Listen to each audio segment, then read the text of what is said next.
أعوذ بالله من الشيطان الرجيم.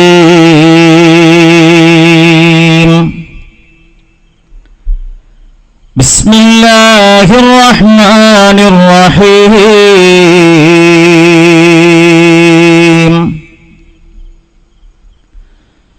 الحمد لله رب العالمين. نحمده ونستعينه ونؤمن به ونتوكل عليه ونعوذ بالله من شرور أنفسنا ومن سيئات أعمالنا.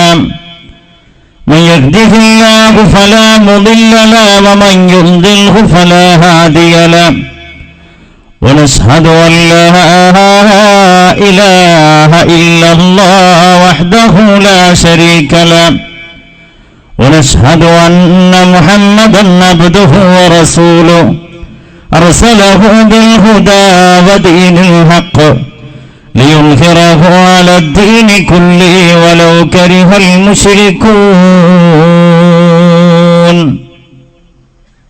رب اشرح لي صدري ويسر لي أمري واحلل عقدة من لسانه يفقه قولي. يا ربي بالمصطفى بلغ مقاصدنا واغفر لنا ما مضى يا واسع الكرم. مولاي صل وسلم دائما أبدا على حبيبك خير الخلق كلهم.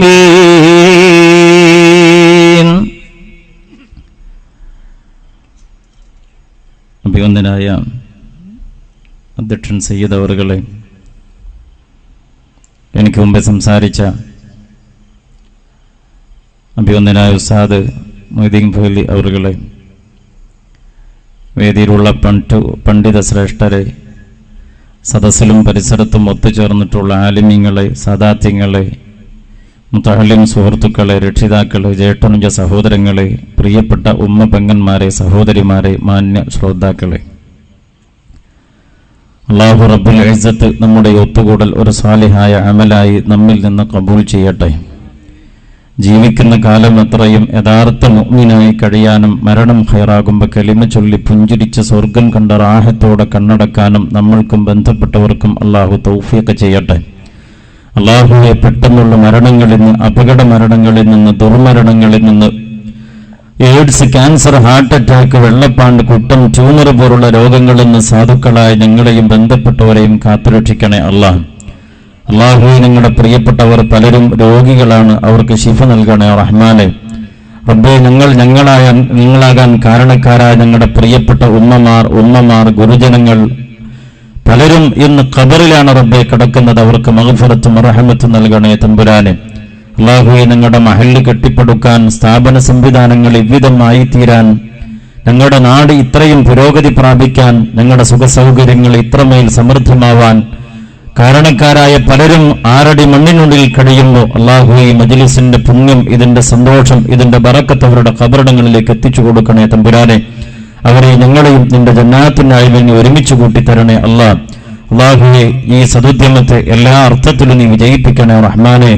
ആമീൻ ബിറഹ്മതിക യാ റഹ്മർ റഹീമീൻ എന്ന് ആമുഖമായി ദുആ ചെയ്യുകയാണ്. വിഷമില്ലെങ്കിൽ ഈ പുരുഷന്മാരുടെ ഭാഗത്തുള്ള ആളുകളെല്ലാവരും എണീറ്റാ തിരക്കടില്ല. കുറേ നേരമായില്ല ഇരുന്നിട്ട് ഒന്ന് എണീറ്റാൽ ഒരു റീഫ്രഷ്മെന്റ് കിട്ടും. അല്ലാഹു നമ്മുടെ സദസ്സിനെ സ്വീകരിക്കട്ടെ. ഒരു 3 സ്വലാത്തുമില്ല. എന്നിട്ട് ഇരിക്കുന്നതിൻ്റെ മുമ്പ് അവനാൻ്റെ മുമ്പിൽ കസേര ഒഴിവുണ്ടോ എന്ന് എല്ലാവരും ഒന്ന് ശ്രദ്ധിക്കുകയും ചെയ്യാം. നമ്മൾ ഈ പിന്നാക്ക സമുദായം എന്ന് പറഞ്ഞ് എവിടെ ചെന്നാലും പുറകിലിരിക്കുന്നത് നമുക്കൊരാവേശമായി മാറിയിട്ടുണ്ടോ എന്നൊരു സംശയമുണ്ട്. അല്ല പറഞ്ഞത് അൻതുമുൽ ആലൗൻ, നിങ്ങൾ മുന്നാക്കക്കാരാണ്, ഉന്നതരാണ്. കുന്തും ഖൈറു ഉമ്മ, നിങ്ങൾ ഉത്തമ സമുദായമാണ്. വൽതകും മിൻകും ഉമ്മത്തുൻ യദ്ഊന ഇലൽ ഖൈർ, ലോകത്ത് നന്മയിലേക്ക് ക്ഷണിക്കേണ്ട ഉത്തമ സമൂഹം ഉണ്ടാവേണ്ട നിങ്ങളിൽ നിന്നാണ്. വലയജഅലല്ലാഹു ലിൽ കാഫിരീന അലൽ മുഅ്മിനീന സബീല. വിശ്വാസികളെ അതിജീവിക്കാൻ അവിശ്വാസികൾക്ക് അല്ലാഹു അവസരം കൊടുക്കൂല.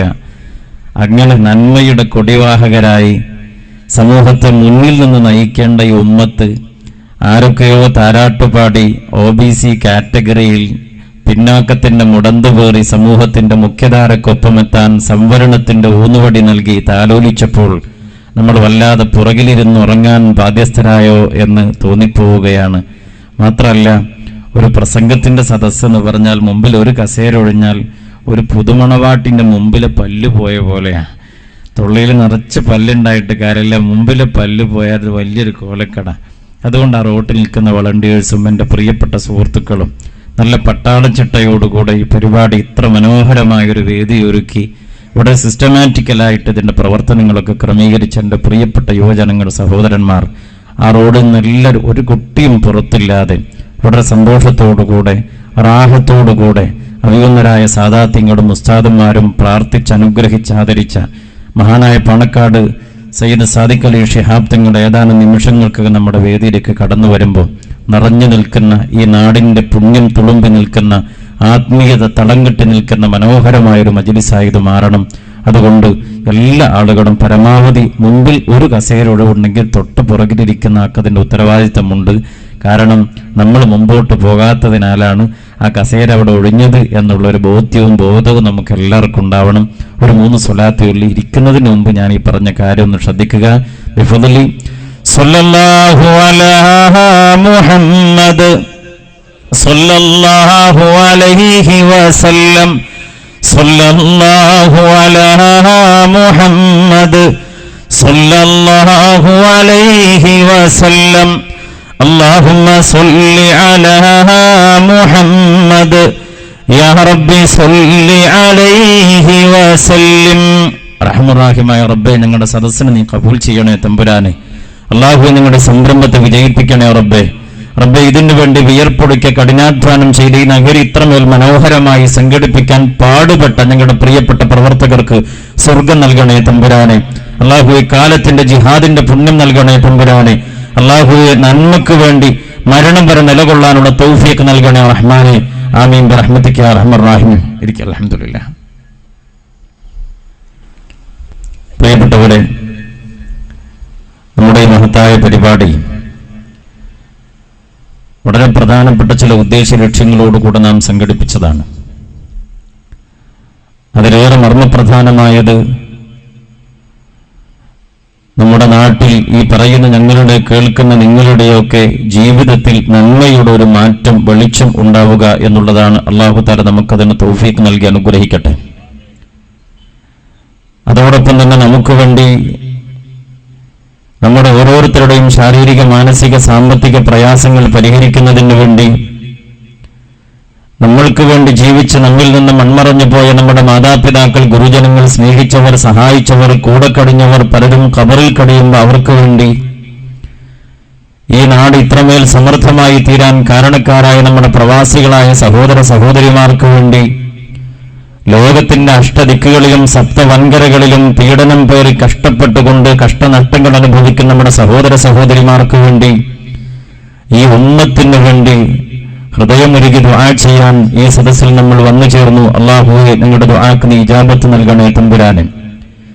അൽഹംദുലില്ലാഹ്, നമ്മുടെ ഈ പരിപാടി പര്യവസാനിക്കുമ്പോൾ നമ്മുടെ നാടിൽ ഈ മജ്ലിസ് എന്നും ഓർമ്മപ്പെടുത്തുന്ന ഓർമ്മിക്കാൻ മാറോ, നമ്മുടെക്ക് എന്നും ഓർമ്മിക്കാൻ കഴിയുമാറോ, നമ്മുടെ മദ്രസയ്ക്ക് എന്നും ഒരു സ്ഥിരമായ വരുമാനമായ ഒരു ജാരിയായ സദഖയായി നമുക്ക് സംഭാവന ചെയ്യാൻ കഴിയുന്ന രീതിയിൽ മനോഹരമായ ഒരു ഓഡിറ്റോറിയത്തിന്റെ നിർമ്മാണം പൂർത്തീകരിച്ച് അടുത്ത തലമുറ ഈ പ്രദേശത്ത് ഇൽമ് പഠിക്കുകയും പകർത്തുകയും പരിശീലിക്കുകയും അടുത്ത തലമുറക്കത് പകർന്നു കൊടുക്കുകയും ചെയ്യുമ്പോൾ റബ്ബേ, ഞങ്ങൾ കാരണക്കാരായിട്ടുണ്ട്. അതിന് അവിടെ പഠിച്ചു വരുന്ന ഓരോ ഹറഫിനും ഞങ്ങളുടെ വിയർപ്പിന്റെ ഗന്ധമുണ്ട് എന്ന് നമുക്ക് ഖബറിൽ കടന്ന് ആശ്വസിക്കാൻ കഴിയണമെങ്കിൽ അൽഹംദുലില്ലാഹ്, ഇവിടെ നേരത്തെ സൂചിപ്പിച്ച പോലെ നമ്മുടെ ഈ പരിപാടി എല്ലാ അർത്ഥത്തിലും വിജയിപ്പിക്കണം. റബ്ബ് തആല നമുക്ക് തൗഫീഖ് നൽകി അനുഗ്രഹിക്കട്ടെ.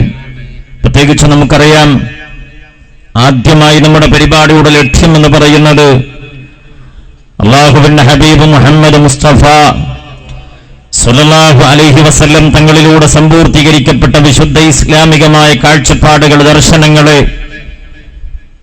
ഈ സമൂഹത്തിൽ നിന്ന് മറന്നു പോകുമ്പോൾ, അതിൽ നിന്നും വഴിമാറി സഞ്ചരിക്കുമ്പോൾ നന്മയുടെ പക്ഷത്തേക്ക്, ദീനിലേക്ക് കൊണ്ടുവരാനുള്ള നസീഹത്താണ് ഈ പരിപാടിയുടെ ഒന്നാമത്തെ ലക്ഷ്യം. അത് നമ്മുടെ വലിയ ബാധ്യതയാണ്. അല്ലാഹു തആല നമുക്ക് തൗഫീഖ് നൽകട്ടെ.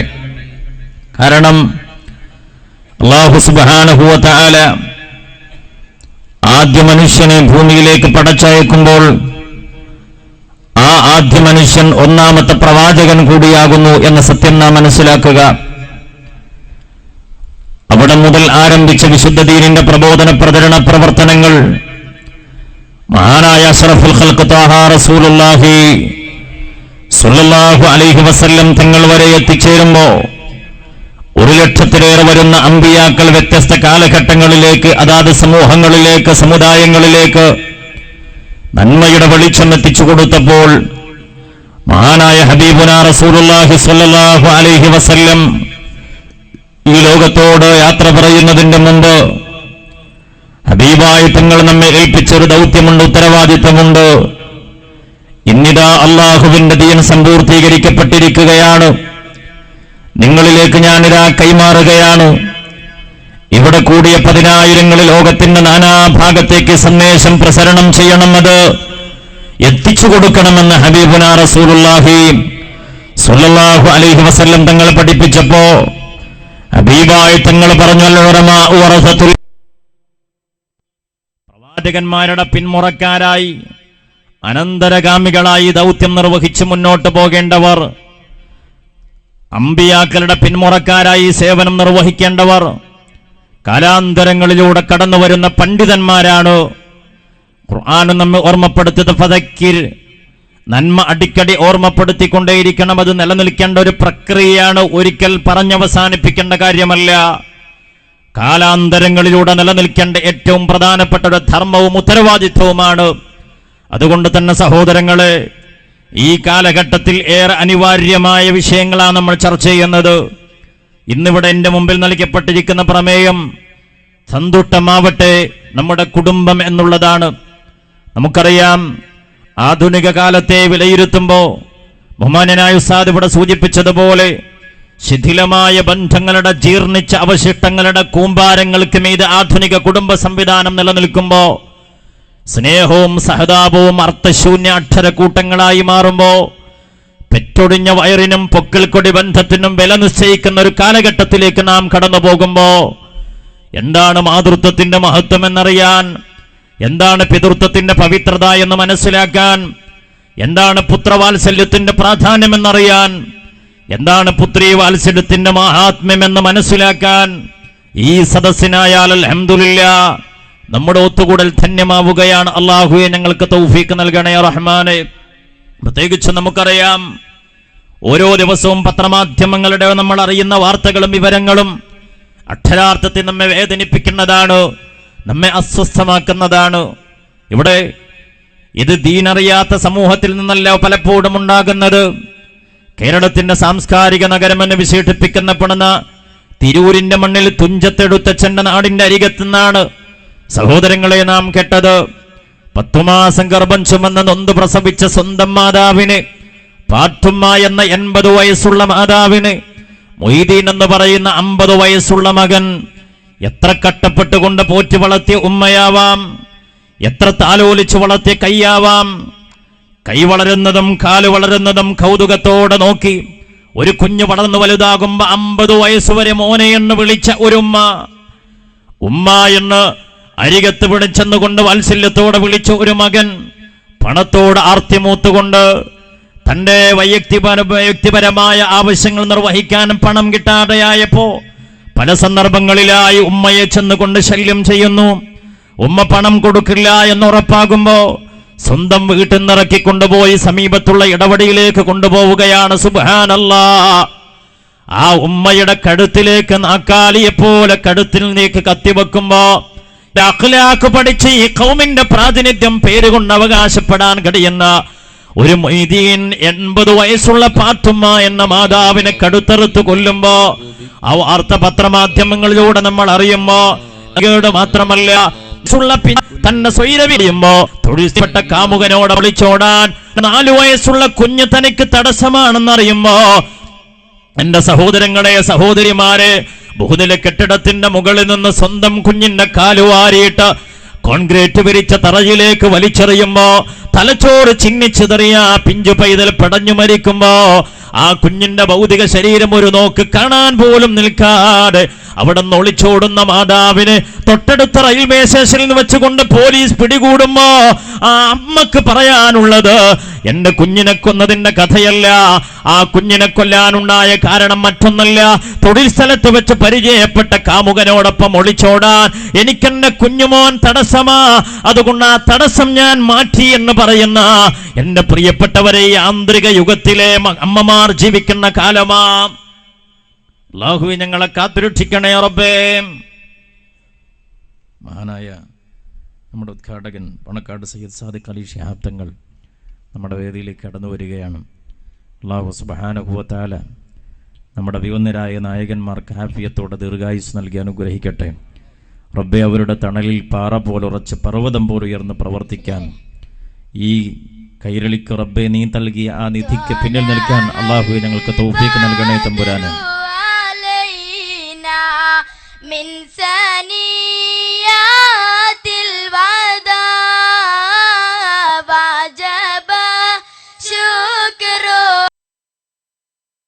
മറ്റൊന്നും കാത്തിരിക്കാനില്ല, ഒരു ചികിത്സയുമില്ല.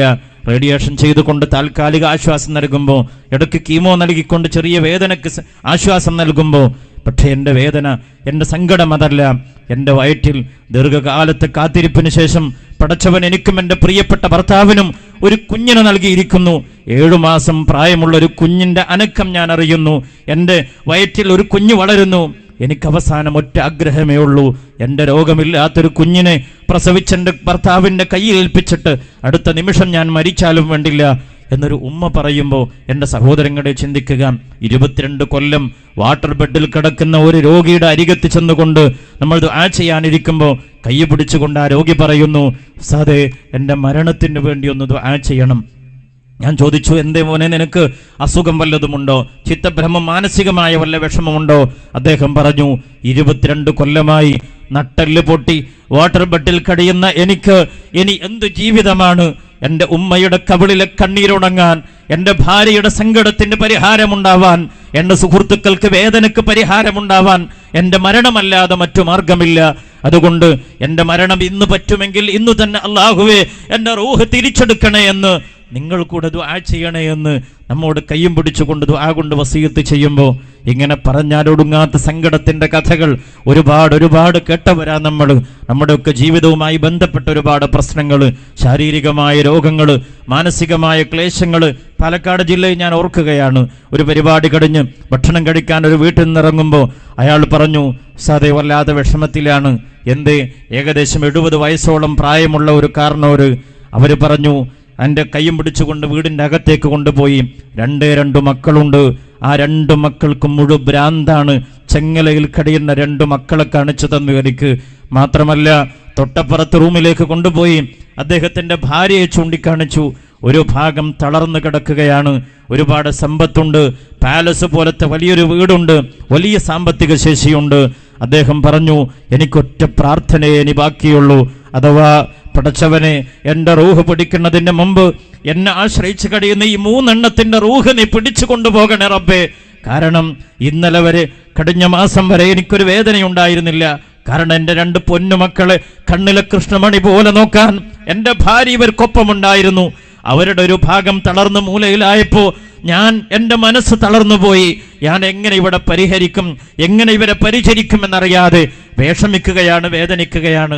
ഞാൻ പറഞ്ഞാൽ എൻ്റെ സഹോദരങ്ങളെ, നമ്മളൊക്കെ എത്രയോ അനുഗ്രഹങ്ങളുടെ നിറവിലാണ് കഴിയുന്നത്, സമൃദ്ധിയിലാണ് കഴിയുന്നത്. റബ്ബിന് ശുക്ർ ചെയ്യുക. നമ്മുടെ കൂടെ കഴിയുന്ന ഒരുപാട് സങ്കടത്തിൻ്റെ ആൾ രൂപങ്ങളുണ്ട്.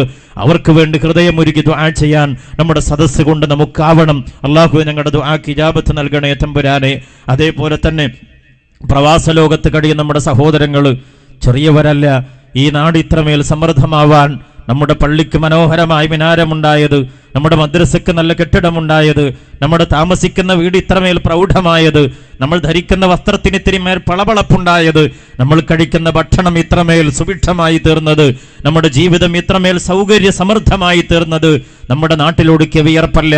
കടൽ കടന്നുപോയ പ്രവാസി ഒരു മനുഷ്യന്റെ വില പോലും പലപ്പോഴും മറന്ന് അറബിയുടെ ആട്ടും തുപ്പും സഹിച്ചുകൊണ്ട്, എൻ്റെ പ്രിയപ്പെട്ടവരെ, കടലിനക്കര മണലാരണ്യത്തിൽ മെഴുകുതിരി പോലെ ഒരുകി തീർന്നു, സ്വന്തം ജീവിതം മറന്നു. ഭാര്യയുടെയും കുടുംബത്തിന്റെ അടുത്തേക്കും വരുമ്പോ അവിടുന്ന് കടം വാങ്ങി വരും, ഇവിടുന്ന് തിരിച്ചു പോകുമ്പോ അങ്ങോട്ട് കടം വാങ്ങിപ്പോകും. അങ്ങനെ രണ്ടു ഭാഗത്തും കടലത്തിന്റെ ഷട്ടില് പോലെ അങ്ങോട്ടും ഇങ്ങോട്ടും ഓടി നടന്ന് അവസാനം 60-70 വയസ്സാകുമ്പോ പ്രായാധിക്യം കൊണ്ട് ഷുഗർ ബാധിച്ച് അറ്റാക്കുമായി മാരക രോഗങ്ങളുമായി വീട്ടിലേക്ക് മടങ്ങിയെത്തുമ്പോ സ്വന്തം ഭാര്യക്ക് പോലും വേണ്ടാത്ത ഒരു എടുക്കാത്ത നാണയമായി മാറുമ്പോ ആ സങ്കടങ്ങളിലാണ് സഹോദരങ്ങളെ നമ്മുടെ നാട് ഇത്രമേൽ സമൃദ്ധമായി തീർന്നത്. മറക്കാൻ പറ്റില്ല നമുക്ക്. ഇന്ന് സൗദിയിൽ നിന്ന് വരുന്ന കോളുകൾ നമുക്ക് അസ്വസ്ഥതയുണ്ടാക്കുകയാണ്.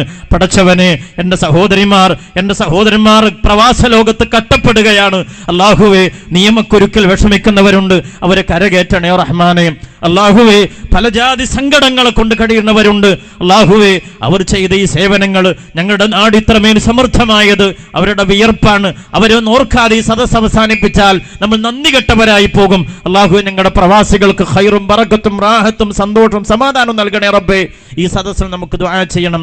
അതേപോലെ തന്നെ നമ്മൾ ഇന്ന് മനോഹരമായ ഒരു വലിയ പ്രൗഢമായ ഒരു സദസ്സിനെ അഭിസംബോധനം ചെയ്യുമ്പോൾ, മനോഹരമായ സ്റ്റേജിലിരിക്കുമ്പോൾ, ചാരുകസേരിയിരുന്ന് വാഴ് കേൾക്കുമ്പോൾ ഒരു 25 കൊല്ലം പുറകോട്ട് പോവുക. ഇത്രയൊന്നും സൗകര്യങ്ങൾ നമ്മുടെ മുമ്പിലില്ല, ഇത്രമേൽ മനോഹരമായ സദസ്സ് നമ്മുടെ മുമ്പിലില്ല. നമ്മുടെ വീടും ഭക്ഷണവും ജീവിത രീതികളും മുഴുവൻ പരിശോധിച്ചു നോക്കുക. അള്ളാഹു തന്ന നിഅമത്ത് ചെറുതല്ല. എന്നാൽ കയറിക്കിടക്കാൻ ഒരു ബെഡോ മാന്യമായൊരു വീട് പോലും ഇല്ലാത്ത നമ്മുടെ ഉമ്മയും ഉപ്പയുമെന്ന് 6 അടി മണ്ണിനടിയിൽ കിടക്കുമ്പോ അവരൊന്ന് നന്ദിയോടുകൂടി ഓർക്കുക. അല്ലാഹുവിന്റെ ഹബീബ് സല്ലല്ലാഹു അലൈഹി വസല്ലം തങ്ങൾ പറഞ്ഞു, മരിച്ചു ഖബറിലെത്തിയ മയ്യത്ത് നിലയില്ലാത്ത വെള്ളത്തിൽ ഒലിച്ചു പോകുന്നവരെ പോലെ, അവർ ഒരു പിടിവള്ളിക്ക് കൊതിക്കുന്നത് പോലെ, അല്ലാഹുവേ, എൻ്റെ പൊന്നുമോൻ എൻ്റെ ഖബറിന്റെ അടുത്ത് വന്ന് എന്നോടൊന്ന് സലാം ചൊല്ലിയെങ്കിൽ, പടച്ചവനെ, എൻ്റെ പേരിൽ ഒരു ഫാത്തിഹ ഓതിയെങ്കിൽ, റബ്ബേ എൻ്റെ പേരിൽ സ്വതക്ക ചെയ്തെങ്കിൽ അല്ലാ എന്ന് ഖബറിൽ കടന്നുകൊണ്ട് ആഗ്രഹിക്കുമ്പോ ഈ സദസ്സിലിരുന്നു കൊണ്ട് നമുക്ക് റബ്ബേ ഒരു ജാരിയായ സ്വതക്ക, ഞങ്ങളുടെ നാട്ടിൽ നന്മയുണ്ടാവണോ, ഞങ്ങളുടെ മദ്രസ ഇവിടെ മനോഹരമായി നിലനിൽക്കണോ, ഇവിടെ വളർന്നു വരുന്ന എൻ്റെ തലമുറക്ക് മുഴുവനോ അലിഫ് പഠിപ്പിക്കാൻ, അക്ഷരം പഠിപ്പിക്കാൻ, ദീന് പഠിച്ച് പരിശീലിക്കാൻ, മനോഹരമായ സ്ഥാപനം പടുത്തുയർത്താൻ ഞങ്ങളുടെ ഓരോ അംശങ്ങളും നൽകുമ്പോ റബ്ബേ, ഞങ്ങൾക്ക് വേണ്ടി കട്ടപ്പെട്ട ഞങ്ങൾ അന്ന് താമസിക്കുന്ന വീട്, അനുഭവിക്കുന്ന സൗകര്യങ്ങളല്ല, ഞങ്ങളുടെ ഉപ്പയുടെ വിയർപ്പാണ്. അവര് ഖബറിലാണല്ലോ റബ്ബേ കിടക്കുന്നത്. അല്ലാഹുവേ, അവരുടെ പേരിൽ ഞാൻ ഇന്നത് ചെയ്യട്ടെ, ഈ മദ്രസയെ സഹായിക്കട്ടെ, എന്തെങ്കിലും സംഭാവന ചെയ്യട്ടെ എന്ന നിയ്യത്തോടെ നമുക്ക് ചെയ്യാൻ കഴിഞ്ഞാൽ, ഈ സദസ്സിൽ വെച്ചുകൊണ്ട് പ്രാർത്ഥിക്കാൻ കഴിഞ്ഞാൽ, അവരെ നന്ദിയോടുകൂടെ ഓർക്കാൻ കഴിഞ്ഞാൽ, അവരുടെ ഖബറിന്റെ അരികത്ത് ചെന്നുകൊണ്ടെന്ന് സലാം ചൊല്ലാൻ നമുക്കായാൽ അൽഹംദുലില്ലാഹ്, ഈ സദസ്സും ഈ പരിപാടിയും ധന്യമാവുകയാ. അല്ലാഹു തആല നമുക്ക് തൗഫീഖ് നൽകട്ടെ. ഞാൻ പറഞ്ഞു, നമുക്ക് വേണ്ടി, നമ്മുടെ പ്രവാസികൾക്ക് വേണ്ടി, മരിച്ചുപോയവർക്ക് വേണ്ടി, ലോകത്തിന്റെ അഷ്ടദിക്കുകളിലും സപ്തവൻകരകളിലും പ്രയാസം അനുഭവിക്കുന്ന അഭയാർത്ഥി ക്യാമ്പുകളിൽ കഴിയുന്നത്, അതേപോലെ തന്നെ അക്രമികളുടെ യുദ്ധക്കെടുതികളും ആഭ്യന്തര കലാപങ്ങളും തകർത്തെറിഞ്ഞ മണ്ണിൽ ജീവിതമെന്തെന്നറിയാതെ ജീവിതം പോലും ബാധ്യതയും ഭാരവുമായി കഴിയുന്ന നമ്മുടെ കോടാനുകോടി ലക്ഷക്കണക്കായ നമ്മുടെ സഹോദരങ്ങൾ, അവർക്ക് വേണ്ടി ദുആ ചെയ്യാൻ ഈ സദസ്സ് ഉപയോഗിക്കണം. അല്ലാഹുവേ, ഞങ്ങളുടെ സദസ്സിനെ കബൂൽ ചെയ്യണേ തമ്പുരാനെ. അതേപോലെ തന്നെ ഇൻഷാ അല്ലാഹ് നമ്മുടെ ഈ പരിപാടി അവസാനിക്കുമ്പോൾ നമ്മൾ ഉദ്ദേശിക്കുന്ന പദ്ധതി, നമ്മുടെ മദ്രസയോടനുബന്ധമായി ഒരു ഓഡിറ്റോറിയത്തിന്റെ സംവിധാനം ഉണ്ടാക്കണമെന്നാണ്. അല്ലാഹു തആല നമുക്ക് അതിന് തൗഫീഖ് നൽകി അനുഗ്രഹിക്കട്ടെ. ഇവിടെ കൂടിയ ഓരോരുത്തരും കഴിവിന്റെ പരമാവധി സഹായിച്ചിട്ടുണ്ടാവാം, സഹകരിച്ചിട്ടുണ്ടാവാം. എന്നാലും നല്ല നിയ്യത്തോടുകൂടെ മഹാനായ സയ്യിദ് അവർകൾ, മഹാനായ സയ്യിദ് സാദിഖ് അലി ശിഹാബ് തങ്ങൾ, നമുക്കറിയാം വലിയ സൗഭാഗ്യമുള്ളവരാ നമ്മൾ. പണക്കാരുടെ നേതൃത്വം നമ്മുടെ മുമ്പിൽ ഉണ്ടാകുമ്പോൾ നമ്മൾ ആശങ്കപ്പെടേണ്ടി വരുന്നില്ല. ഉത്തരേന്ത്യയിലൊക്കെ നമുക്കറിയാം 8-9 നൂറ്റാണ്ട് കാലം മുസ്ലിം രാജാക്കന്മാർ ഭരണം നടത്തിയ പ്രദേശത്ത് കാണാത്ത ഇസ്ലാമിക ചൈതന്യം കൈരളിക്ക് സമ്മാനിച്ചത് സാദാത്യങ്ങളുടെയും ഉലമാഇന്റെയും നേതൃത്വം ഉൾക്കൊണ്ടുകൊണ്ട് ഈ ഉമ്മത്ത് ഒന്നിച്ചു പോയതിന്റെ ഗുണഫലമാണ്. അല്ലാഹുവേ, ഖിയാമം വരെ നിലനിർത്തി തരണേ തമ്പുരാനെ. നമ്മുടെ അഭിവന്ദനായ നായകൻ നമ്മുടെ അഭിസംബോധനം ചെയ്യാൻ പോവുകയാണ്. ഈ പരിപാടിയുടെ ഔപചാരിക ഉദ്ഘാടന കർമ്മം നിർവഹിക്കാൻ പോവുകയാണ്. ആ ഉദ്ഘാടന പരിപാടി കഴിയുന്നതോടുകൂടെ എൻ്റെ പ്രിയപ്പെട്ട ഉമ്മപെങ്ങന്മാരെ, എൻ്റെ സഹോദരന്മാരെ, നെഞ്ചത്ത് കൈവച്ചുകൊണ്ട് ചിന്തിക്കുക, അൽഹംദുലില്ലാഹ്, ഈ പരിപാടി അവസാനിക്കുന്നതിന് മുമ്പ് ഈ പദ്ധതി ഇവിടെ വിജയിക്കണം. അതിന് മനസ്സറിഞ്ഞുകൊണ്ട് സഹായിക്കാൻ, സഹകരിക്കാനുള്ള സന്മനസ് നിങ്ങളുടെ ഭാഗത്തുനിന്നുണ്ടാവണം. അല്ലാഹു തആല തൗഫീഖ് ചെയ്യട്ടെ. ആഖിബത്ത് നന്നാവാനും ഹലാലായ ഉദ്ദേശങ്ങൾ പൂർത്തിയാകാനും വേണ്ടിയിട്ട് ഒരു സ്വർണ്ണവള ഈ പരിപാടിയിലേക്ക് സംഭാവന നൽകിയിരിക്കുന്നു. അതേപോലെ തന്നെ ദേഹത്തണിഞ്ഞു വന്ന സ്വർണ്ണ കമ്മൽ അടിച്ചു തന്നിരിക്കുന്നു. ആഖിബത്ത് നന്നാവാനും ഈമാനോടുകൂടെ മരിക്കുവാനും രോഗം ശിഫയാകാനും മക്കൾ സ്വാലിഹാകുവാനും ദുആ ചെയ്യാൻ ദുന്യവിയായ കാര്യങ്ങളല്ല. പടച്ചവനെ ആ സഹോദരിമാർക്ക് സ്വർഗത്തിൽ ഇതിലേറെ മനോഹരമായ ആഭരണങ്ങൾ അണിഞ്ഞ് മഹദി ഫാത്തിമത്ത് സഹറ റളിയല്ലാഹു തആല അൻഹയോടൊപ്പം, ഖദീജത്തുൽ കുബ്ര റളിയല്ലാഹു തആല അൻഹയോടൊപ്പം, ഉമ്മഹാത്തുൽ മുഅ്മിനീങ്ങളോടൊപ്പം, മഹാന്മാരായ അംബിയാ മുർസലീങ്ങൾക്കൊപ്പം സ്വർഗത്തിൽ കഴിയാനുള്ള തൗഫീഖ് നൽകണേ തമ്പുരാനെ. ആഖിബത്ത് നന്നാകുവാനും രോഗം ശിഫയാകുവാനും മരണസമയത്ത് ഈമാൻ ലഭിക്കാനും മക്കൾ സ്വാലിഹീങ്ങളാകാനും 2 ദിവസത്തെയും ദുആയിൽ ഉൾപ്പെടാൻ മറ്റൊരു സഹോദരി ഒരു ജോഡി കമ്മൽ നൽകിയിരിക്കുന്നു. അല്ലാഹു സുബ്ഹാനഹു വ തആല ഖബൂൽ ചെയ്യട്ടെ. ഇൻഷാ അല്ലാഹ് ബഹുമാനപ്പെട്ട സയ്യിദ് അവറുകളുടെ ഉദ്ഘാടന പ്രസംഗത്തിന് ശേഷം നമുക്ക് വിഷയത്തിലേക്ക് കടക്കാം. അല്പം വൈകിയാലും എൻ്റെ പ്രിയപ്പെട്ട സദസ്സ് ക്ഷമിക്കുക. ഈ മനോഹരമായൊരു സ്റ്റേജും ഇത്ര പ്രൗഢമായൊരു സദസ്സും സംഘടിപ്പിക്കാൻ ഇതിൻ്റെ സംഘാടകർ എത്രയോ ദിവസങ്ങളായി, മാസങ്ങളായി കഠിനാധ്വാനം ചെയ്യുന്നു. ഒരു ദിവസം ഇത്രയേറെ ഒരു വലിയൊരു നന്മക്ക് വേണ്ടിയിട്ട് മഹാന്മാരായ സാദാത്യങ്ങളും ആലിമീങ്ങളും മുതഅല്ലിമീങ്ങളും കാരണവന്മാരും കൊച്ചുകുട്ടികളൊക്കെ നെഞ്ചുരുകിക്കൊണ്ട് റബ്ബിലേക്ക് കരമുയർത്തി കരളുരുകി കണ്ണീർ വാർത്ത് ദുആ ചെയ്യുമ്പോൾ നമുക്ക് ആ ദുആക്ക് ഇജാബത്ത് കിട്ടുമെന്ന പ്രതീക്ഷയോടുകൂടെ, അർദ്ധരാത്രിയോടടുക്കുമ്പോൾ നമ്മുടെ ദുആക്ക് ഇജാബത്ത് കിട്ടുമെന്ന വലിയ പ്രതീക്ഷയോടുകൂടെ നമുക്ക് കാത്തിരിക്കാം. ബഹുമാനപ്പെട്ട സയ്യിദ് അവറുകളെ ദീർഘനേരം ഇരുത്തുന്നതിന് അനൗചിത്യം ഓർത്തുകൊണ്ട് തീർച്ചയായും നമ്മൾ പൂർണ്ണമായും ആദരവോടുകൂടെ നമ്മുടെ അവരുടെ വാക്കുകൾക്ക് കാതോർക്കുകയാണ്. അല്ലാഹു സുബ്ഹാനഹു വ തആല അവർക്ക് ആഫിയത്തോടെ ദീർഘായുസ്സ് നൽകട്ടെ. ഇൻഷാ അല്ലാഹ് ഉദ്ഘാടനത്തിന് ശേഷം നമുക്ക് വിഷയവുമായി മുന്നോട്ട് പോകാം. അതിനിടക്ക് ആരെങ്കിലും ബഹുമാനപ്പെട്ട സയ്യിദ് അവർ ഉദ്ഘാടനം ചെയ്യാൻ പോവുകയാണ്. അതിൻ്റെ മുമ്പ് ഒരു 101 ചാക്ക് സിമൻറ്റ് ഈ പരിപാടിയിലേക്ക് നൽകാൻ, അതല്ലെങ്കിൽ ഒരു 51 ചാക്ക് സിമൻറ്റ് ഈ പരിപാടിയിലേക്ക്, ഇതിൻ്റെ ഓഡിറ്റോറിയം എന്ന ഈ പ്രോജക്റ്റിലേക്ക് ആ സമയത്ത് ഇപ്പം തന്നെ ഒരു നിർമ്മാണം നടക്കുന്ന മുറക്ക് നൽകാൻ നല്ല നീയത്തോടെ താല്പര്യമുള്ള ആരെങ്കിലും ഒരാളുണ്ടെങ്കിൽ അൽഹംദുലില്ലാഹ് അതൊരു നല്ല തുടക്കാകും. മൻ സന്ന ബി സുന്നത്തിൻ ഹസന, ഒരു നന്മക്കൊരാൾ തുടക്കം കുറിച്ചാൽ ആ നന്മ പൂർത്തീകരിക്കുന്നത് വഴി അത് നിലനിൽക്കുന്നിടത്തോളം കാലം തുടങ്ങുന്നവർക്ക് അതിൻ്റെ പുണ്യമുണ്ടെന്ന് ഹബീബുന മുഹമ്മദ് റസൂലുള്ളാഹി സ്വല്ലല്ലാഹു അലൈഹി വസല്ലം തങ്ങൾ നമ്മെ പഠിപ്പിക്കുന്നുണ്ട്. ആരെങ്കിലും ഒന്ന് കൈ ഉയർത്തിയാൽ, ഒന്ന് എണീറ്റ് നിന്നാൽ അൽഹംദുലില്ലാഹ് നമ്മുടെ സദസ്സ് ധന്യമാകും. അല്ലാഹു തആല നമ്മുടെ മജ്‌ലിസിനെ ഖബൂൽ ചെയ്യട്ടെ. ആമീൻ യാ റബ്ബൽ ആലമീൻ. ബിസ്മില്ലാഹ്. എന്നൊന്ന് പറഞ്ഞു തന്നേ ഉള്ളൂ. ഏറ്റവും മിനിമം ഒരു 11 ചാക്കെങ്കിലും ഒന്ന് തുടങ്ങാൻ പറ്റുന്ന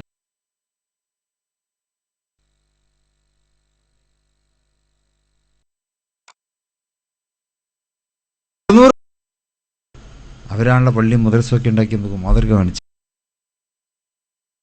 സഹോദരിമാരുടെ ഭാഗത്തുനിന്നുള്ള ഒരു നല്ല പിന്തുണയും പിൻബലവും ഈ കാര്യത്തിൽ ഉണ്ടാകണമെന്ന് ഒരിക്കൽ കൂടി ഓർമ്മപ്പെടുത്തി എൻ്റെ വിഷയത്തിലേക്ക് കടക്കുകയാണ്. അല്ലാഹു സുബ്ഹാനഹു വ തആല മനുഷ്യന് നൽകിയ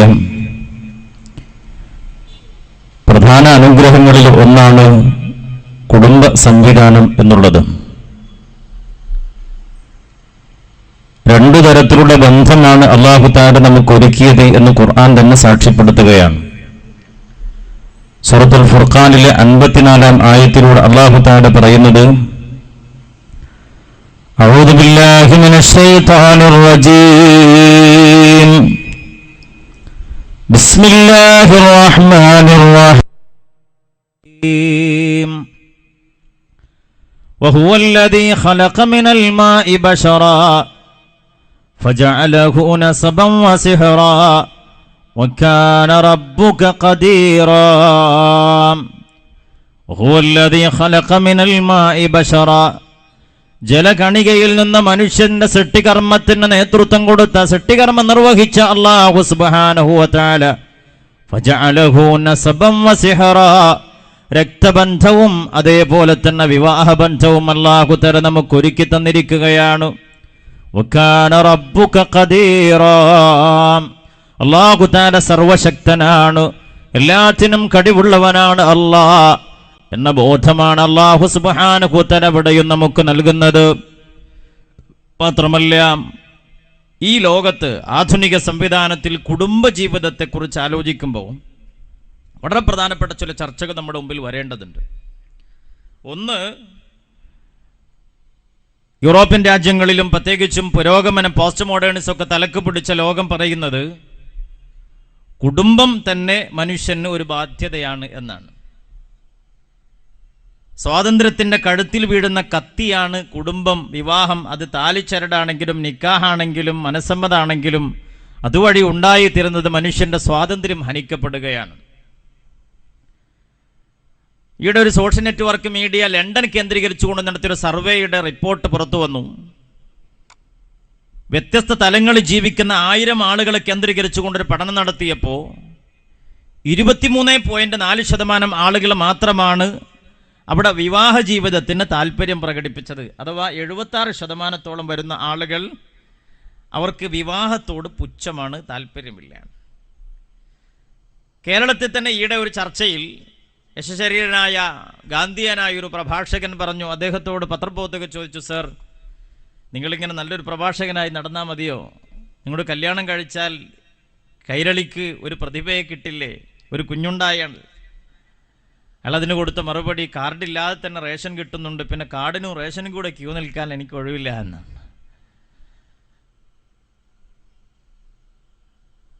ചിന്തിക്കേണ്ടതുണ്ട്. നമ്മുടെ പ്രധാനമന്ത്രി എന്ന് പറയുന്നത് രാജ്യത്തിന് വേണ്ടി ഭാര്യ ഒഴിവാക്കുന്നതാണ്. ആ രീതിയിൽ അദ്ദേഹത്തിന്റെ അച്ഛൻ ആ പണി ചെയ്തിരുന്നെങ്കിൽ ഈ പ്രധാനമന്ത്രി ഇവിടെ ഉണ്ടാവില്ലായിരുന്നു എന്ന സത്യം നമ്മൾ ഓർക്കേണ്ടതുണ്ട്. കുടുംബ സംവിധാനത്തെ പുച്ഛിച്ച് തള്ളുന്ന ഒരു തലമുറ. രണ്ടാമത്തേത്, ഇതൊരു മ്യൂച്വൽ അണ്ടർസ്റ്റാൻഡിംഗ് ആണ്, ഒരു അഡ്ജസ്റ്റ്മെന്റ് മാത്രമാണ്, അത്ര സീരിയസ് ആയി എടുക്കേണ്ട ഒരു മാറ്റർ അല്ല എന്നാണ്. ഒരു നക്സൽ പശ്ചാത്തലമുള്ള കേരളത്തിലെ പ്രമുഖനായ ഒരു കോളമിസ്റ്റ് മാതൃഭൂമിയിൽ എഴുതിയത്, ഞാൻ എൻ്റെ ഭാര്യയോട് പറഞ്ഞിട്ടുണ്ട്, നിനക്ക് ഞാൻ പോരാ എന്ന് തോന്നുന്ന സന്ദർഭങ്ങളിലെല്ലാം നിന്റെ കിടപ്പറയിലേക്ക് നീ ആരെ വേണമെങ്കിലും കൊണ്ടുവന്നു. എനിക്ക് നീ മതിയാകുന്നില്ല എന്ന് തോന്നുന്ന പല സന്ദർഭങ്ങളിലും എൻ്റെ ബെഡ്റൂമിൽ പലരെയും കാണാം. ഡോണ്ട് വെറി, അതൊരു വിഷയാക്കരുതേ. കുടുംബജീവിതത്തിന് അത്രയൊക്കെയോ ഗൗരവം നൽകേണ്ടതുള്ളൂ എന്ന് പറയുന്ന പുതിയ ചിന്തകന്മാർ, പുതിയ സാംസ്കാരിക നായകന്മാർ. പിന്നീട് കുടുംബത്തെയും ബന്ധത്തെയും പരിഹസിക്കാൻ ആക്ടിവിസ്റ്റുകളും കോളമിസ്റ്റുകളും കലാകാരന്മാരും സാംസ്കാരിക നായകരുടെ കുപ്പായമിട്ടവരും തെരുവിലേക്ക് ഇറങ്ങുകയാണ്.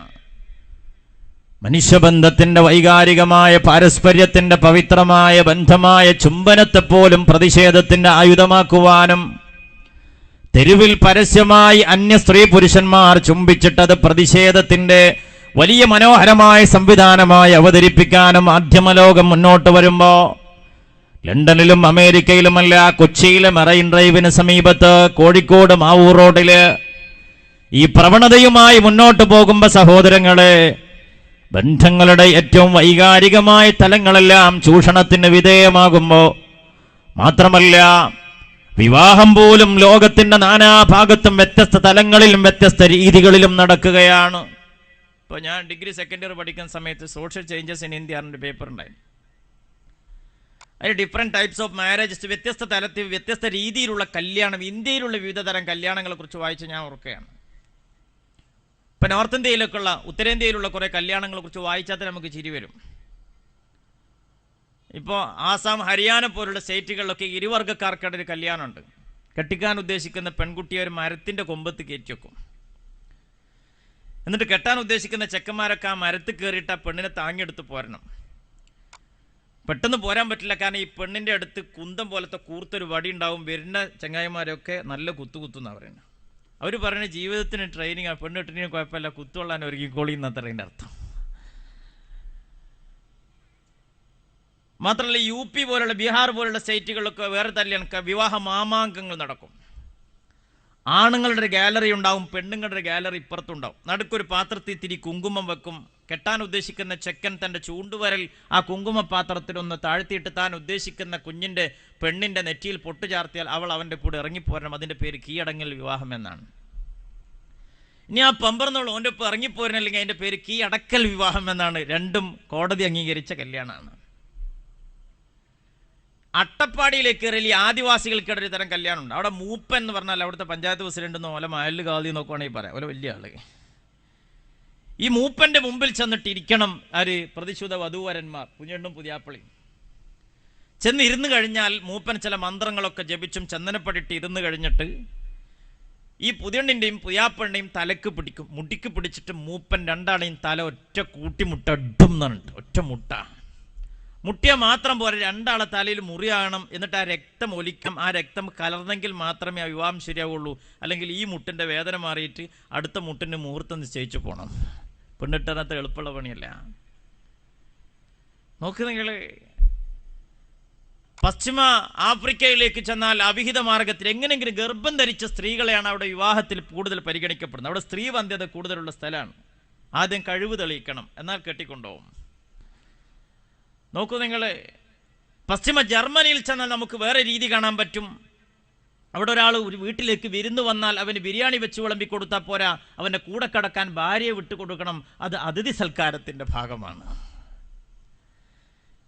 ഇങ്ങനെ വിവാഹം പോലും ഒരു പ്രഹസനമായി മാറുകയും വിവാഹ ജീവിതം മറ്റൊരു രീതിയിൽ പ്രഹസനമായി മാറുമ്പോ അള്ളാഹുവിന്റെ ദീൻ കുടുംബത്തെ വിവാഹത്തെ എങ്ങനെയാണ് കാണുന്നത്? ഇത് പരിശോധിക്കാൻ ഈ സന്ദർഭം നാം ഉപയോഗപ്പെടുത്തുക. അല്ലാഹു സുബ്ഹാനഹു വ തആല പരിശുദ്ധ ഖുർആനിലൂടെ പറയുന്നത്, വമിൻ ആയാതിഹി അൻ ഖലഖ ലക്കും മിൻ അൻഫുസികും അസ്വാജാ ലിതസ്കുനൂ ഇലൈഹാ വജഅല ബൈനകും മവദ്ദതൻ വറഹ്മ ഇന്ന ഫീ ദാലിക ലആയാതിൻ ലിഖൗമിൻ യതഫക്കറൂൻ. അല്ലാഹു സുബ്ഹാനഹു വ തആല പറയുകയാണ്, വമിൻ ആയാതിഹി, അല്ലാഹുവിന്റെ ദൃഷ്ടാന്തങ്ങളിൽപ്പെട്ടതാ, അൻ ഖലഖ ലക്കും മിൻ അൻഫുസികും അസ്വാജാ, നിങ്ങളിൽ നിന്നും തന്നെ നിങ്ങൾക്ക് ഇണകളെ അല്ലാഹു തആല ഒരുക്കി തന്നു. ലിതസ്കുനൂ ഇലൈഹാ, നിങ്ങൾ ആ ഭാര്യയുടെ സാന്ത്വനം കണ്ടെത്താനാണ്. വജഅല ബൈനകും മവദ്ദതൻ വറഹ്മ, സ്നേഹം കാരുണ്യം എന്ന രണ്ടാധമ്യമായ വികാരങ്ങൾ അല്ലാഹു തആല നിങ്ങൾക്കിടയിൽ ഒരുക്കി തന്നു. എന്തിനെന്നറിയുമോ? ഇന്ന ഫീ ദാലിക ലആയാതിൻ ലിഖൗമിൻ യതഫക്കറൂൻ, ചിന്തിക്കുന്ന ആളുകൾക്ക് ഇതിൽ വലിയ ദൃഷ്ടാന്തമുണ്ടെന്ന് പടച്ച തമ്പുരാൻ നമ്മെ പഠിപ്പിക്കുകയാണ്. സഹോദരങ്ങളെ, ഇലാഹിയായ മുദ്രയാണ്, ദൈവികമായ അടയാളമാണ്, അള്ളാഹുവിന്റെ മുദ്രയാണ് വിവാഹമെന്ന് പടച്ച റബ്ബ് പറയുമ്പോ അതിലൊരു വല്ലാത്ത അത്ഭുതം നമുക്കും തോന്നില്ലേ? ഇന്നലെ വരെ ഏതോ കുടുംബത്തിന്റെ പ്രത്യേക പശ്ചാത്തലത്തിൽ 22-25 വയസ്സുവരെ ജീവിച്ചൊരു ചെറുപ്പക്കാരൻ ഇന്നുവരെ ഈ പെണ്ണിനെ ഒരു നോക്ക് കണ്ടിട്ടില്ല. അങ്ങനെ ആരൊക്കെയോ എങ്ങനെയൊക്കെയോ അറിഞ്ഞും പറഞ്ഞും ഇങ്ങനെ ഒന്ന് കാണുന്നു. കണ്ടതു മുതൽ അവന്റെ മനസ്സിൽ പതിയുന്നു, അവളുടെ മനസ്സിലും തദൈവ. ദിവസങ്ങൾക്കകം വിവാഹമുറപ്പിക്കുന്നു. സവ്വജതുക വ അൻകഹതുക ഖബിൽതു നിക്കാഹഹ എന്ന 2 വാക്കിലൂടെ രക്ഷിതാക്കളിൽ നിന്ന് കരാർ ഏറ്റുവാങ്ങുക വഴി അവരുടെ ജീവിതത്തിൽ മറ്റൊന്നും അഭേദ്യമായ, മറ്റെവിടെയും കാണാത്ത വിധം അഭേദ്യമായ ഒരു ബന്ധത്തിന് നന്ദി കുറിക്കുകയാണ്. നോക്കണേ, അത് ഇലാഹിയായ ഒരു ഇടപെടലില്ലേ? ഒരു വല്ലാത്ത സംഭവമാണ് ഇസ്ലാമിന്റെ നിക്കാഹ്. ഒരു വാക്കുകൊണ്ട് അടുപ്പിക്കുകയും ഒരു വാക്കിന്റെ ഫലത്തിൽ നിലനിൽക്കുകയും ചെയ്യുന്ന സൂക്ഷ്മവും സുതാര്യവുമായ ബന്ധമാണ് അതാണ് അല്ലാഹു തആല പറഞ്ഞത്, പളുങ്കുപാത്രം പോലെയാ വീണുടയുന്നത്. നോക്കണേ, വാക്കുകൊണ്ട് അടുപ്പിക്കുന്നത് ഒരു വാക്കിൽ തന്നെ ഉടഞ്ഞു പോകും. ത്വലാഖിന്റെ വാചകം തമാശയിൽ നാവിൽ നിന്ന് വീണാൽ പോലും ഉടഞ്ഞു പോകുന്ന പളുങ്കുപാത്രമാണ്. അതുകൊണ്ട് സൂക്ഷ്മതയോടെ സുതാര്യതയോടെ കൈകാര്യം ചെയ്യണേ എന്ന് പടച്ച റബ്ബ് നമ്മെ പഠിപ്പിക്കുകയാം അല്ലേ? നോക്കൂ നിങ്ങൾ, നിക്കാഹിലെ പോലെ തന്നെ ഗൗരവമേറിയതാണ് ത്വലാഖും. അല്ലാഹു കാത്തുരക്ഷിക്കട്ടെ. നോക്കണേ സഹോദരങ്ങളെ, അല്ലാഹു തആല പറയാ 2 വികാരങ്ങളാണ് അതിനെ കൂട്ടിയിണക്കുന്നത്. ഒന്ന് സ്നേഹമാണ്, മറ്റൊന്ന് കാരുണ്യമാണ്. എന്താ ഈ സ്നേഹത്തിന്റെ പ്രത്യേകത? സ്നേഹത്തെ പോലെ ശക്തമായൊരു വികാരം വേറില്ല, അല്ലേ? ഇപ്പൊ കഴിഞ്ഞ ദിവസം ബത്തേരിയിൽ 16ഉം 22ഉം വയസ്സുള്ള 2 പെൺകുട്ടികൾ ഒരു ഫാനിന്റെ ഉക്കുമ്മ ജമാഅത്തായിട്ട് തൂങ്ങി. അങ്ങനെ അല്ല ഒന്നിച്ച് ഒറ്റ കയറുമ്പോൾ തൂങ്ങി മരിച്ചു. ഒരു പറയണത് ഇപ്പോൾ ഒന്നിച്ച് ജീവിക്കണമെന്ന് ഞങ്ങൾ മനസ്സുകൊണ്ട് ആഗ്രഹിച്ചു, സമൂഹത്തിൻ്റെ മാമൂല് സമ്മതിക്കാത്തതിനാൽ ഞങ്ങൾ തന്നെ ഒന്നിച്ച് ജീവിക്കാൻ പറ്റൂലെങ്കിൽ പിന്നെ ഒന്നിച്ച് ജീവൻ ഒടുക്കാൻ തീരുമാനിച്ചു. അങ്ങനെ മരിച്ചു. അവിടെ സത്യം പറഞ്ഞ് 22 കൊല്ലം ഈ പെണ്ണിനെ പോറ്റു വളർത്തിയ അമ്മ തോറ്റുപോവുകയാണ്, കുടുംബം തോറ്റുപോവുകയാണ്, അവരുടെ ജീവൻ പോലും തോറ്റുപോവുകയാണ്. എന്തിൻ്റെ പിന്നിൽ? അവർക്കിടയിലുള്ള സ്നേഹത്തിൻ്റെ മുന്നിൽ. റൈറ്റ്, മനസ്സിലാണ്ട?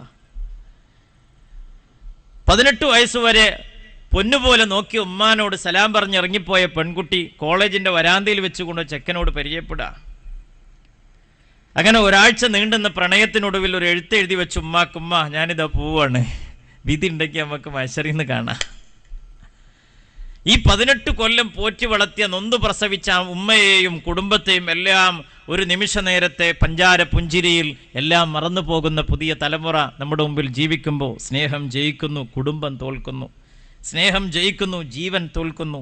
സ്നേഹം ജയിക്കുന്നു, പിതാവ് തോക്കുന്നു. സ്നേഹം ജയിക്കുന്നു, സമൂഹം തോക്കുന്നു. ഇല്ലേ? ഇങ്ങനെയല്ലേ നടക്കുന്നത്? അപ്പൊ സ്നേഹ വികാരം വേറില്ല. അതുകൊണ്ട് തന്നെയാ അല്ലാഹു സുബ്ഹാനഹു വ തആല പറഞ്ഞത്, കുടുംബത്തെ ഇടുറ്റതാക്കുന്നത് അവർക്കിടയിൽ ഉണ്ടാകുന്ന ധമ്യമായ വികാരം, അതാണ് സ്നേഹം. രണ്ടാമത് പറഞ്ഞത് കാരുണ്യമാണ്. കാരുണ്യവും തിരിച്ചറിവിന്റെ ആഴത്തിൽ നിന്നുണ്ടാകുന്നതാണ്. ഇതിനെക്കുറിച്ച് മുഫസ്സിരിങ്ങളുടെ 2 രീതിയിൽ പറയുന്നുണ്ട്. ഒരു ദാമ്പത്യ ജീവിതം, കുടുംബജീവിതം തുടങ്ങുമ്പോൾ ഉണ്ടാകുന്ന സ്നേഹ ഒടുക്കത്തിലുണ്ടാകുന്ന കാരുണ്യാണ്. മനസ്സിലായില്ല? ഒരാഴ്ചയായിട്ടുള്ളൂ പുതിയണ്ണും പുതിയാപ്പണ്ണി കല്യാണം കഴിഞ്ഞിട്ട്. പെരിന്തൽമണ്ണ ബസ് സ്റ്റാൻഡിൽ ഇങ്ങനെ നിൽക്കണണ്ടാ തന്നെ തിരി ഒരാഴ്ച ആയിട്ടുള്ളൂ. കാരണം എന്താ? ആ എർത്ത് കണക്ഷൻ വിടൂല. മനസ്സിലായിണ്ടോ? അങ്ങനെയാണ്. അവിടുന്ന് ഇങ്ങോട്ട് 5 കിലോമീറ്റർ ഉള്ളൂ, 15 മിനിറ്റ് കൊണ്ട് ഇങ്ങോട്ട് എത്തും. അങ്ങാടിപ്പുറത്ത് ട്രാഫിക് ജാം ഇല്ലെങ്കിൽ. എന്നാലും വേണമല്ല, ഒരൊറ്റ സീറ്റിൽ ഡബിൾ സീറ്റ് കിട്ടിയില്ലെങ്കിൽ ആ ബസ് പോയിക്കോട്ടെ, അടുത്ത വണ്ടിക്ക് കാത്തുക്കും. കാരണം അവൾക്ക് വേറെ പിരിയാൻ വയ്യ. അങ്ങനെയാണ് പെരിന്തൽമണ്ണ നിങ്ങട്ട് വണ്ടി കയറുക. 2 കൊല്ലം കഴിഞ്ഞാൽ പിന്നെ ചെറിയൊരു സ്വഭാവ വ്യത്യാസം വരും. ഇവർ രണ്ടാളും ഇരിക്കണമൊക്കെ ഒരേ സീറ്റിലേക്ക് കയറി, നടുക്കൊരു കുട്ടി ഉണ്ടാവും, ഒരു ഒന്നും അറിയാത്ത ഇരുത്തങ്ങനെ, ഡോണ്ട് ടച്ച് മീ, തൊട്ടുള്ള കളിയൊന്നും വേണ്ട എന്നുള്ള നിൽക്ക. 5 കൊല്ലം സീറ്റ് കുട്ടികളായിട്ടൊക്കെ പാടാം. നേരത്തിനാണ് വരാന്ന വണ്ടി തന്നെ മാറുക. നോർമലിയാണ് ഞാൻ പറയുന്നത് കേട്ടോ, അപൂർവം ചില നല്ല മനുഷ്യന്മാരും ഉണ്ടാവും. അപ്പൊ ചുരുക്കി പറഞ്ഞാൽ ആ കാലം ഇങ്ങനെ ചെറിയ ചെറിയ ചെറിയ അകൽച്ചകളൊക്കെ ഉണ്ടാക്കിയെടുക്കും. അവസാനം 75 വയസ്സായ വല്യാപ്പ അപ്പുറത്തും 72 വയസ്സായ 70 വയസ്സായ വല്യമ്മ അപ്പുറത്തും ഉണ്ട്. വല്യാപ്പാക്ക് ഒരു പാത്രം കഞ്ഞേറ്റിങ്ങനെ ചെല്ലുമ്പോൾ വല്യാപ്പ ചോദിച്ചു, അല്ല മക്കളെ, നിങ്ങളെ വല്യമ്മക്കും വല്ലതും കൊടുത്തോ? ഇത്രയും കാലം എൻ്റെ ഒപ്പം കഴിഞ്ഞൊരു സാധനമല്ല, അതിനെ നിങ്ങൾ ഇടങ്ങാറാക്കല്ലേ. അതൊരു കാരുണ്യത്തിന്റെ കൺസെഷനാണ്. ഒടുക്കം സ്നേഹാണെങ്കിൽ ഒടുക്കം കാരുണ്യ. റബ്ബ് തആല പറയാണ്, കുടുംബജീവിതം നിലനിൽക്കുന്നത് പ്രധാനപ്പെട്ട 2 വികാര തലങ്ങളിലൂടെയാ. വജഅല ബൈനകും മവദ്ദത വറഹ്മ, സ്നേഹം എന്ന അധമ്യമായ വികാരം, അതുപോലെ തന്നെയാണ് കാരുണ്യവും അല്ലാഹു തആല ഒരുക്കുന്നു. ഇന്ന ഫീ ദാലിക ലആയാതിൻ ലിഖൗമിൻ യതഫക്കറൂൻ, ചിന്തിക്കുന്ന ആളുകൾക്ക് ഇതിൽ വലിയ ദൃഷ്ടാന്തമുണ്ട്.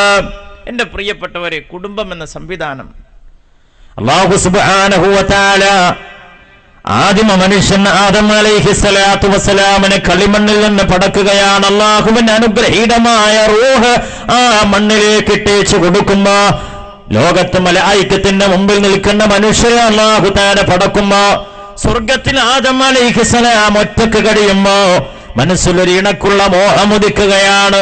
സ്വർഗത്തിന്റെ സ്വഭാവം അങ്ങനെയാണ്. മോഹിച്ചതെത്തുന്നുണ്ട്, ഫോൺ വിളിക്കണ്ട, ഒഴുകുന്ന നീരടുത്തുണ്ട്, സ്ക്രൂ തിരിക്കണ്ട. ഒഴുകണ അരുവി, മോഹിക്കുന്നത് എന്തോ അത് മുഴുവനും കിട്ടുന്ന ലോകമാണ് സ്വർഗം. ആദം അലൈഹിസ്സലാത്തു വസ്സലാമിന്റെ മനസ്സിലുദിച്ച മോഹമാണ് ഹവ്വാ റളിയല്ലാഹു തആല അൻഹാ. അല്ലേ? തനിക്കൊരു ഇണ വേണം. സന്തോഷമാണെങ്കിലും ദുഃഖമാണെങ്കിലും ഒരു തുണ ഉണ്ടാകുകയാണെങ്കിൽ ഒരു ആശ്വാസമാണ്. ഒരാൾ ഒറ്റയ്ക്ക് എത്രയപ്പോൾ സന്തോഷിക്കുക? മനസ്സിലായില്ലേ? പെരുന്നാളാണ്, ഒരു 5 കിലോ ഇറച്ചിയും ഒരു 10 കിലോ അരിയൊക്കെ ആയിട്ട് കാട്ടിക്കണ് കയറി ഒരാൾ ഒറ്റയ്ക്ക്. എന്ത് പെരുന്നാള്! പെരുന്നാളിന് ഒരു ഹരം കിട്ടണമെങ്കിൽ രാവിലെ മക്കൾ വരണം, പേരക്കുട്ടികൾ വരണം, അടിയും പിടിയും കാപ്പൂ ഒച്ചയും വിളിയൊക്കെ ആയിട്ട് കുറേ ബലൂണ് വീർക്കണ്, ആ ബലൂണ് പൊട്ടണ്, കുറേ പുതിയ വള ഇടണ്, കുറേ വള അപ്പുറത്ത് പൊട്ടണ്, ഇടയ്ക്ക് ഗ്ലാസ് പൊട്ടി തെറിക്കണ്, പ്ലേറ്റ് എറിയണ്. ഇതൊക്കെ പാടാവുമ്പോഴാണ് എന്താവുന്നത്? അവനവൻ്റെ പെരിയിലൊരു പെരുന്നാൾ ഉണ്ടാകുന്നത്. കാരണം അത് കൂടുമ്പോഴാണ് സന്തോഷം ഇരട്ടിയാവുക. ദുഃഖമാകുമ്പോൾ പകുതിയാകണം. അങ്ങനെ ഒരു ഒപ്റ്റിമിസ്റ്റിനോട്, ശുഭപ്രതീക്ഷയുള്ള ഒരാളോട്, ഒരു അഭ്യുദയകാംക്ഷിയോട് ഒരു കാര്യം പറഞ്ഞ, സങ്കടം പറഞ്ഞ മനസ്സിക്കൊരു സുഖം ഉണ്ടാവും. എടാ എനിക്കൊരു തലവേദന അറിഞ്ഞു കേൾക്കണോ പറഞ്ഞു. അതത്ര വിഷയമാക്കാനൊന്നുമില്ല, മിഞ്ഞാന്ന് എനിക്കുണ്ടായിരുന്നു. ഞാൻ ആ മെഡിക്കൽ ഷോപ്പിൽ നിന്ന് ഒരു പാരസെറ്റാമോൾ വാങ്ങി കുടിച്ചപ്പോൾ മാത്രം 2 വട്ടം ആവി കൊടുക്കും ചെയ്യപ്പോൾ ഒരു കുഴപ്പമില്ല, അത് മാറിയിട്ടുണ്ട്, അങ്ങനെ ചെയ്താൽ മതിയൊന്ന്. എന്നാൽ ചില മനുഷ്യന്മാരോട് ഈ ജാതി വർത്താനം പറഞ്ഞാൽ അതിനോടാ കുഴങ്ങും ചെയ്യും. എടാ എനിക്കൊരു തലവേദന ആണ് കേൾക്കണോ, കണ്ണൊക്കെ ഉരുട്ടിയിട്ട് ചോദിച്ചു ഏത് ഭാഗത്താണ് വെച്ചു. ഇങ്ങനെ ഈ ഭാഗത്താണ്. എന്നാൽ കരുതണട്ടോ, മിഞ്ഞാന്ന് ട്യൂമർ ഉണ്ടായി മരിച്ചില്ലേ, ഓനും തുടങ്ങിയത് ഇങ്ങനെയാണ്. പിന്നെ ഈ മനുഷ്യൻ ആര് സമാധാനപ്പെടുത്തിയിട്ടും കാര്യം ഉണ്ടാവില്ല. പറഞ്ഞത് ഈ പഹയനോടായി എന്നുള്ള ഒറ്റ തെറ്റ് മാത്രമേ ചെയ്തിട്ടുള്ളൂ. അങ്ങനെ ചില ആൾക്കാരുണ്ടാവും. അപ്പോൾ ഗുണകാംക്ഷികളായ ആളുകളോട് നമ്മുടെ സങ്കടം പറഞ്ഞാൽ നമുക്കൊരു ആശ്വാസം കിട്ടും. സന്തോഷമാകുമ്പോൾ അവരോട് കൂടിച്ചേരുമ്പോഴാണ്. ഏതായിരുന്നാലും ആദം അലൈഹിസ്സലാത്തു വസ്സലാമിനെ സന്തോഷിപ്പിക്കാൻ അല്ലാഹു തആല ഇണയെ നൽകുകയാണ്. ആദം നബിക്ക് ഇത്രയും പോകുന്നൊരു മനുഷ്യനെ കളിമണ്ണെന്ന് പടച്ച അല്ലാഹു തആലാക്ക് ആദം അലൈഹിസ്സലാത്തു വസ്സലാമിനെ പടച്ച പോലെ തന്നെ കുറച്ച് മണ്ണെടുത്തിട്ട് ഹവ്വാ ബീവിയെയും പടച്ചാൽ മതിയായിരുന്നു. അല്ലാഹു തആല ചെയ്തതെന്താ? ഉറങ്ങിക്കിടക്കുന്ന ആദം അലൈഹിസ്സലാത്തു വസ്സലാമിനെ ഇടതുഭാഗത്ത് വാരിയെല്ലെടുത്തുകൊണ്ടതാണ് അല്ലാഹു പറയുന്നത്, വമിൻ ആയാതിഹി അൻ ഖലഖ ലക്കും മിൻ അൻഫുസികും അസ്വാജാ.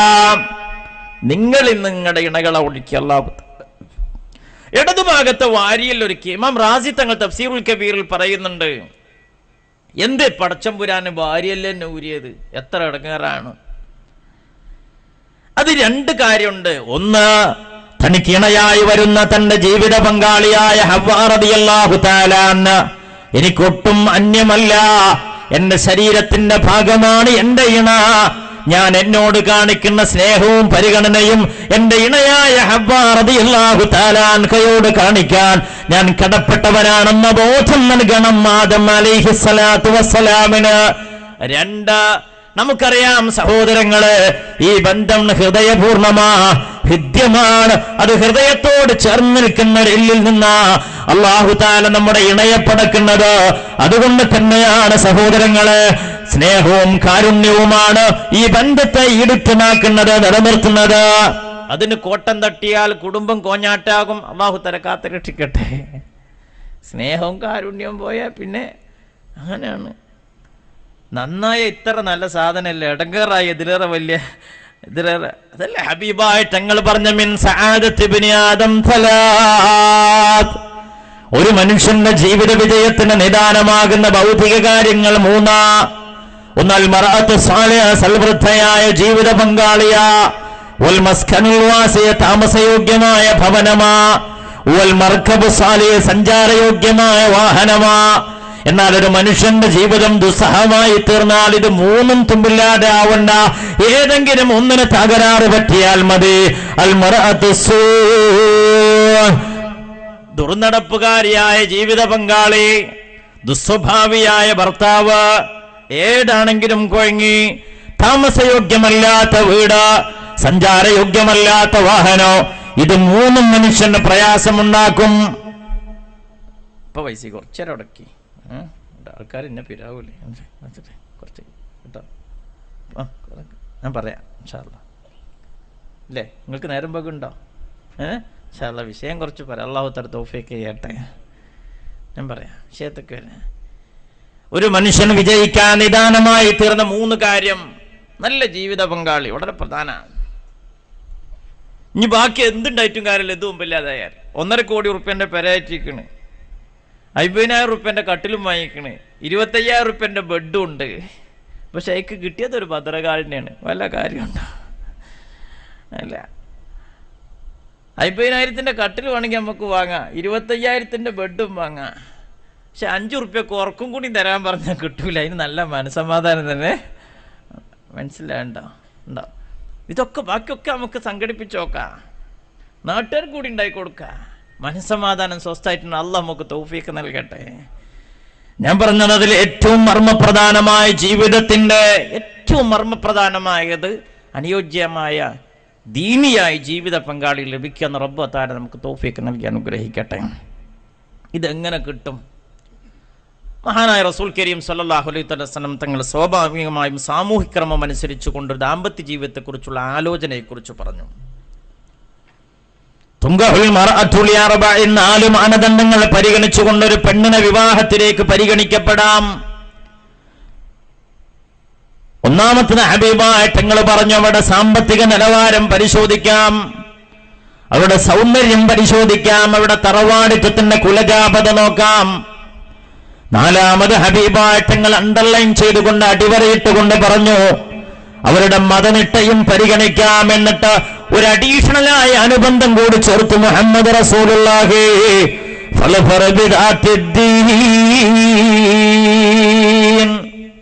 മതചിട്ടയുള്ള ജീവിത പങ്കാളിയെ കൊണ്ട് ജീവിത വിജയം നേടണേ മോനെ. എന്താ ബാക്കിയുള്ളതൊക്കെ സത്യം പറഞ്ഞാൽ ജീവിതത്തിന്റെ പോക്കുവയലുകളാ, വന്നു പോകും. സൗന്ദര്യം ഒന്ന് തീപ്പൊള്ളിയാ പോരെ അത് പോകാൻ. അടുപ്പുക്ക് മണ്ണെണ്ണ പറഞ്ഞത് അങ്ങോട്ട് ആളി ആണ് പോയി. നല്ല ചൊറുക്കുള്ള പമ്പർന്നോളായിരുന്നു അടുക്കണേക്കും അല്ലേ. നരേന്ദ്രമോദി വിചാരിച്ചാൽ പോരെ പൈസ പോകാൻ. എന്താ 4 മണിക്കൂർ കൊണ്ട് മനുഷ്യന്മാർക്ക് അറ്റാക്ക് ഉണ്ടാകണ്, ഹലാക്കാകണ്, എല്ലാവരും ഭരിക്കുക. എന്നിട്ട് കിട്ടണത് 2000 ഉറുപ്പ്യ. അന്നേരം വാട്സപ്പിൽ മെസ്സേജ് നിൽക്കണ 2000 ഉറുപ്പ്യം കെട്ടിയ ഭാര്യ ഒരുമാലയാണ്. കിട്ടുമ്പോൾ എന്തോ ഒരു കമ്പെന്ന് കിട്ടിയപ്പോഴല്ലേ മനസ്സിലായത് മാറ്റാൻ പറ്റാത്ത സാധനം. മനസ്സിലായില്ലേ? 2000 ഉറുപ്പ്യ അങ്ങനെ തിരിച്ചും മറിച്ചൊക്കെ നോക്കി അകറ്റ് പീടിച്ചെന്നപ്പോൾ പറഞ്ഞു ഇത് മാറ്റാൻ പറ്റരുത്, ഏറ്റങ്ങനെ നടന്നോളി എന്ന് പറഞ്ഞിട്ട്. അതന്നെ എന്നാ മാതിരി തന്നെയാ. നമ്മൾ ആലോചിക്കണം, ഒരു സംഭവം എടുക്കാതാവുമ്പോ അപ്പോഴാണ് ആലോചന വരുന്നത്. മഹാനായ റളിയല്ലാഹു തആല അൻഹു പകലന്തിയോളം കട്ടപ്പെട്ടുകൊണ്ട് ഒരു തുണി നെയ്തെടുത്തു. പിറ്റേ ദിവസം മാർക്കറ്റിൽ വിൽപ്പനക്ക് വെച്ചു. ആളുകളെല്ലാം കൗതുകത്തോടെ വലിയ വില പറയുന്ന അത്തൗസലമയുടെ പുതപ്പ് വാങ്ങാൻ വരുന്നു. വരുന്നവരെല്ലാം അതിന്റെ ഓരോന്നിന്റെയും കുറവ് പറയാൻ തുടങ്ങിയപ്പോ അത്തൗസലമി പൊട്ടി പൊട്ടി കരയാൻ തുടങ്ങി. ആളുകൾ ചോദിച്ചു, എന്തേ വില കുറഞ്ഞു പോയിട്ടാണോ നിങ്ങൾ കരയുന്നത്? ഞങ്ങൾ അങ്ങയുടെ ഈ പുതപ്പിന്റെ കുറവ് കണ്ടെത്തിയതിനാണോ നിങ്ങൾ കരയുന്നത്?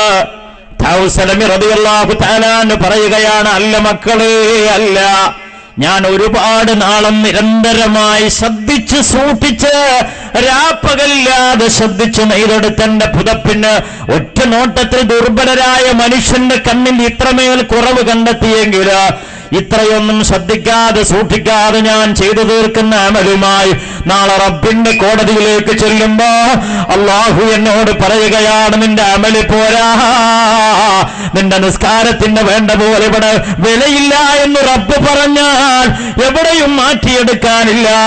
ഇത് പരിഹരിക്കാൻ എന്റെ മുമ്പിൽ ദിവസവും അവസരവും ഇല്ലാതെയാകുമ്പോ ഞാൻ എന്റെ മഹ്ശറ ഓർത്തുപോയി എന്ന് മഹാനായ തൗസലമി റളിയല്ലാഹു തആല അൻഹു പറയുമ്പോ, എന്റെ പ്രിയപ്പെട്ടവരെ, ഇന്ത്യക്കാരായ 125 കോടിയിൽ 16% വരുന്ന ഇന്ത്യയിലെ മുസൽമാൻ ഈ നിമിഷം ആലോചിക്കേണ്ടത്, പടച്ചവനെ എന്റെ ആയുസ് കൊണ്ട് പടുത്തുണ്ടാക്കിയ എത്രയോ എന്തൊക്കെയോ ചെയ്ത് ഞാൻ വാങ്ങി ഉണ്ടാക്കി കൂട്ടിയ എന്റെ പണം 4 മണിക്കൂർ കൊണ്ട് ഇതിനൊരു വിലയുമില്ലെന്ന് പറയാൻ നിസ്സാരനായ ഒരു ഭരണാധിപന് കഴിയുന്നുവെങ്കിൽ റബ്ബേ, എന്റെ അമലങ്ങാനും നീ ഒന്ന് അത് എടുക്കില്ല എന്ന് നാളെ കോടതിയിൽ, നിന്റെ കോടതിയിൽ വെച്ചുകൊണ്ട് പറഞ്ഞു പോയാൽ അതെനിക്ക് താങ്ങാനാവാത്തതാണ്. ഇവിടെ മടക്കിയെടുക്കാൻ ബാങ്കിങ് സംവിധാനങ്ങളുണ്ട്, മാറ്റിത്തരാൻ കൗണ്ടറുകളുണ്ട്. ഇതൊന്നുമില്ലാത്ത മഹ്ശറയിലാണ് റബ്ബേ ഞാൻ കടന്നു ചെല്ലുന്നതെങ്കിൽ റബ്ബേ എന്റെ അവസ്ഥ എന്താകുമല്ല എന്നൊന്ന് ആലോചിക്കാൻ ഈ സമയം നമ്മൾ ഉപയോഗപ്പെടുത്തണം. ബാഹുത്തരം കാത്തുരക്ഷിക്കട്ടെ. മനസ്സിലായിട്ട് നിങ്ങൾക്ക് നമ്മൾ ആലോചിക്കണം. അതാണ് തൗസലമി റളിയല്ലാഹു തആല അൻഹു നമുക്ക് തന്ന ഒരു ടെസ്റ്റ് ഡോസ്. നമ്മൾ ചിന്തിക്കുക, ഞാൻ പറഞ്ഞു വരുന്നത്, പൈസ ഇഷ്ടം പോലെ ഉണ്ടെന്ന് വിചാരിച്ച് സുഖമായിട്ട് കടന്നുറങ്ങുന്നു. രാവിലെ പേപ്പർ വായിച്ചപ്പോഴാണ് തിരിയുന്നത് എൻ്റെ 1000ന്റെ നോട്ടൊക്കെ പിന്നെ ഒരു 2.5 ലക്ഷം വരെ ഉണ്ടെങ്കിൽ ആ ബാങ്കിൽ കൊണ്ടുപോകാം, അല്ലെങ്കിൽ 1 ലക്ഷം അടച്ചാൽ 89,000 ഉറുപ്പ്യ ഞങ്ങോട്ട് എടുക്കും, ബാക്കി 10% ഞാൻ സൗകര്യം ഉണ്ടാകുമ്പോൾ തിരിച്ചു തരുമെന്നാണ് പറയുന്നത്. സോഴ്സ് കാണിക്കണം, സോഴ്സ് കാണിക്കണം. ഇതൊരു അധികാരിക്ക്, ഒരു ഭരണാധിപന്, കോർപ്പറേറ്റ് ഭീമന്മാരുടെ അജണ്ട നടപ്പിലാക്കാൻ ഇങ്ങനെയൊക്കെ സാധിക്കുന്നുവെങ്കിൽ നമ്മൾ ആലോചിക്കേണ്ടതുണ്ട് അജാതിരാജനായ റബ്ബുൽ ഇസ്സത്തിന്റെ മുമ്പിലേക്ക്. ഞാൻ പറഞ്ഞത് പണത്തിന്റെ പ്രതീക്ഷിച്ചുകൊണ്ടും ദാമ്പത്യ ജീവിതത്തിലേക്ക് കാലെടുത്ത് വെച്ചാൽ അവർ പലപ്പോഴും നിരാശപ്പെടേണ്ടി വരും. സൗന്ദര്യത്തിന്റെയും കഥ എങ്ങനെയാ? ഇപ്പം നമ്മുടെ കൺസെപ്റ്റ് ഇങ്ങനെ മാറി മാറി വരികയാണ്. ഒരു കാലത്ത് എല്ലാവരും പൈസന്റെ പിന്നാലെ ചെയ്യുന്നു, 100 കാറും ഒക്കെ പറഞ്ഞിരുന്നൊരു കാലം ഉണ്ടായിരുന്നു. ഇന്നിപ്പോൾ അജാതി വർത്താനം പറഞ്ഞ പെൺകുട്ടികളത്തേക്കാണ് ചെല്ലുന്നത് ഓർമ്മ ഉണ്ടാവും. അത് അൽഹംദുലില്ലാ ഖൗമിൽ വലിയ മാറ്റം വന്നിരിക്കും. അല്ലാഹു തആല ഇസ്സത്ത് നിലനിർത്തി തരട്ടെ. നോക്കിങ്ങൾ, ഇപ്പം അതല്ല പ്രശ്നം. എല്ലാവർക്കും കിട്ടണം സുസ്മിതാ സെന്നിന്, ഐശ്വര്യ റായിനെ എന്നുള്ളോട്ടാ. ചൊറുക്കിലൊരു അഡ്ജസ്റ്റ്മെൻറ്റും ഇല്ല. അങ്ങനെയാണ്, അങ്ങനെ നടക്കണല്ലേ പെണ്ണെറിഞ്ഞുകൊണ്ട്.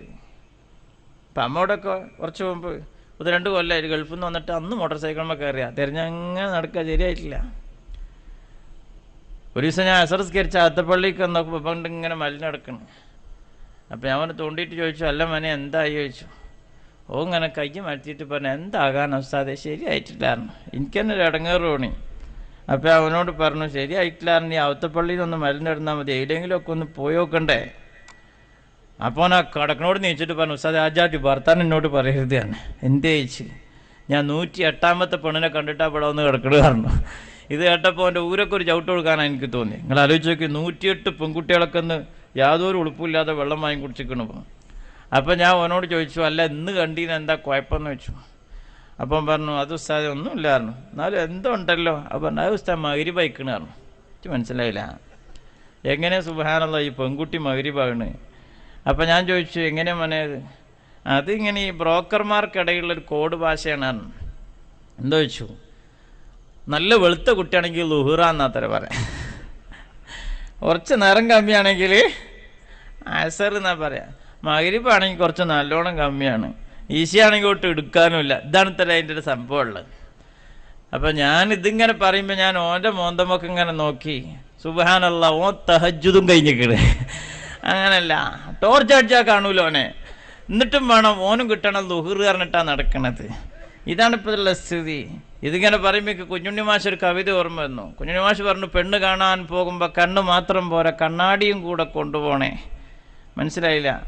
പെണ്ണ് കാണാൻ പോകുമ്പോൾ കണ്ണ് മാത്രം പോരാ, കണ്ണാടിയും കൂടെ അവനാൻ്റെ കരിമോന്ത എങ്ങനെയുണ്ട് എന്നൊന്ന് നോക്കാൻ. ഏതായാലും ഹബീബായി തങ്ങൾ പറഞ്ഞു, സൗന്ദര്യം നിനക്ക് കുഫുവെക്കാൻ, നിനക്ക് മാച്ചിങ്, നിനക്ക് യോജിച്ചു വരാൻ അത് പരിഗണിക്കാം, സാമ്പത്തിക നില പരിഗണിക്കാം, തറവാടിത്വം നിനക്ക് പരിഗണിക്കാം. പക്ഷേ അതിനെല്ലാം അപ്പുറത്തേക്ക് നീ പരിഗണിക്കേണ്ട ഒന്ന് അവരുടെ മതനിട്ടയാണ്, ദീനീബോധമാണ്.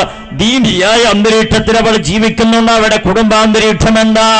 ഇത് പരതണയെന്ന് ഹബീബുനാ റസൂലുള്ളാഹി സ്വല്ലല്ലാഹു അലൈഹി വസല്ലം. അങ്ങനെ നോക്കി മുന്നോട്ട് പോയാൽ, നോക്കൂ നിങ്ങൾ, അള്ളാഹുവിൻ്റെ ദീൻ മുഹമ്മദ് റസൂലുള്ളാഹി സ്വല്ലല്ലാഹു അലൈഹി വസല്ലം തങ്ങളിലൂടെ നമ്മെ പഠിപ്പിച്ചത്. അങ്ങനെ പോകുമ്പോൾ അള്ളാഹുവിൻ്റെ ദീൻ പറഞ്ഞു, പെണ്ണ് കാണൽ സുന്നത്തായ ഒരു അമലാണ്, ഒരു കുടുംബജീവിതത്തിന് വളരെ പ്രധാനപ്പെട്ട സംഗതിയാണ്. ഇന്നിപ്പോൾ അതൊക്കെ ഒരു പ്രഹസനായി മാറിയിരിക്കണം. പെണ്ണ് കാണൽ സുന്നത്താണ്. മഹാനായ റസൂൽ സല്ലല്ലാഹു അലൈഹി വസല്ലം തങ്ങളുടെ അരികത്ത് വന്നുകൊണ്ട് ഒരു സഹാബി വര്യൻ പറഞ്ഞു, നബിയെ, എൻ്റെ കല്യാണം ഏകദേശം ഉറപ്പിച്ചിട്ടുണ്ട്. നബി സല്ലല്ലാഹു അലൈഹി വസല്ലം തങ്ങൾ ചോദിച്ചു, അനളർത ഇലൈഹ, നീ കെട്ടാൻ പോകുന്ന പെണ്ണിനെ കണ്ടിട്ടുണ്ടോ മോനെ? സഹാബി പറഞ്ഞു, ലാ യാ റസൂലല്ലാഹ്, ഞാൻ കണ്ടിട്ടില്ല, എൻ്റെ കുടുംബങ്ങൾ കൂടി ഉറപ്പിച്ചതാ.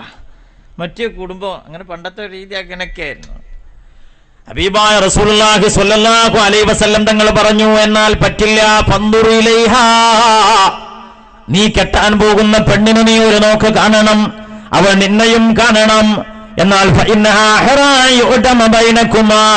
നിങ്ങൾക്കിടയിലുള്ള ദാമ്പത്യം സുസ്ഥിരമായി തീരാൻ നിങ്ങൾ തമ്മിലുള്ള മനപ്പൊരുത്തത്തിന് കഴിയുമെന്ന് ഹബീബുനാ റസൂലുള്ളാഹി. പെണ്ണ് കാണല് അതും ഇപ്പം ഒന്നൊരു കോപ്പറാട്ടി തരയിക്കണേ. ഇപ്പം കഴിഞ്ഞ ദിവസം എൻ്റെ സ്നേഹിതൻ വന്നിട്ട് പറഞ്ഞു, ഉസ്താദ് ഇപ്പം പെണ്ണ് കാണലൊക്കെ ഒരുപാട് പുരോഗമിച്ചിരിക്കണാണ്. എന്താ ചേച്ചി? അപ്പം ഞങ്ങൾ കഴിഞ്ഞ ദിവസം ഒരു പെണ്ണ് കാണാൻ പോയപ്പോൾ 12 ആളാണ് പെണ്ണ് കാണാൻ പോയതാണ്. ഒരു ഡസൻ ആൾക്കാർ 2 വണ്ടിയിൽ. എന്നിട്ട് എന്തേടോ വെച്ചു. അപ്പോൾ അവൻ പറഞ്ഞു, ഓൻ ഈ പുയാപ്പിളാണെങ്കിൽ കുറച്ച് മീറ്റർ കമ്മിയുള്ള ആളാണ്, ഫുള്ളില്ല, അങ്ങനെ എന്താ ഒരു അങ്ങനെ ഒരു എന്നോവറാണ്. അപ്പോൾ ഓൻ പറഞ്ഞു ഇത്തരം പെണ്ണിൻ്റെ പേരെത്താൻ നേരത്തെ ഓനിങ്ങനെ പനി കൂടുക, ഇങ്ങനെ ഒരു ജാതി ബേജാറും പനിയൊക്കെ പാടേ. അപ്പോൾ എത്താൻ നേരത്തെ ഓൻ പറഞ്ഞു തരാടാ ഒറ്റയടിക്ക് ഒക്കെപ്പാടെ നോക്കാൻ കഴിയൂല കേട്ടോ. അതുകൊണ്ട് നമുക്കൊരു കാര്യം ചെയ്ത്, ഇപ്പോൾ ഈ വികേന്ദ്രീകരണത്തിൻ്റെ കാലമാണല്ലോ, നമുക്ക് ഓരോരുത്തരെ ഏൽപ്പിക്കാറുണ്ട്. അങ്ങനെ ഒരുത്തനോട് പറഞ്ഞോളെ മൂക്കുമ്മൊക്കെ തന്നെ നോക്കണം, മറ്റവനോട് പറഞ്ഞോളെ കണ്ണുമ്മൊക്കെ തന്നെ നോക്കണം, മറ്റവനോട് പറഞ്ഞോളെ ഡേശമ്മക്കൻ, അങ്ങനെ ഓരോന്നാണ് പറഞ്ഞിട്ട് ഏതായാലും 12 ആൾക്ക് 12 പാർട്ട് ഡിവൈഡ് ചെയ്ത് കൊടുത്തു. ചുരുക്കി പറഞ്ഞാൽ ആകെ ടോട്ടൽ ഇവന് പറ്റിയിരുന്നു.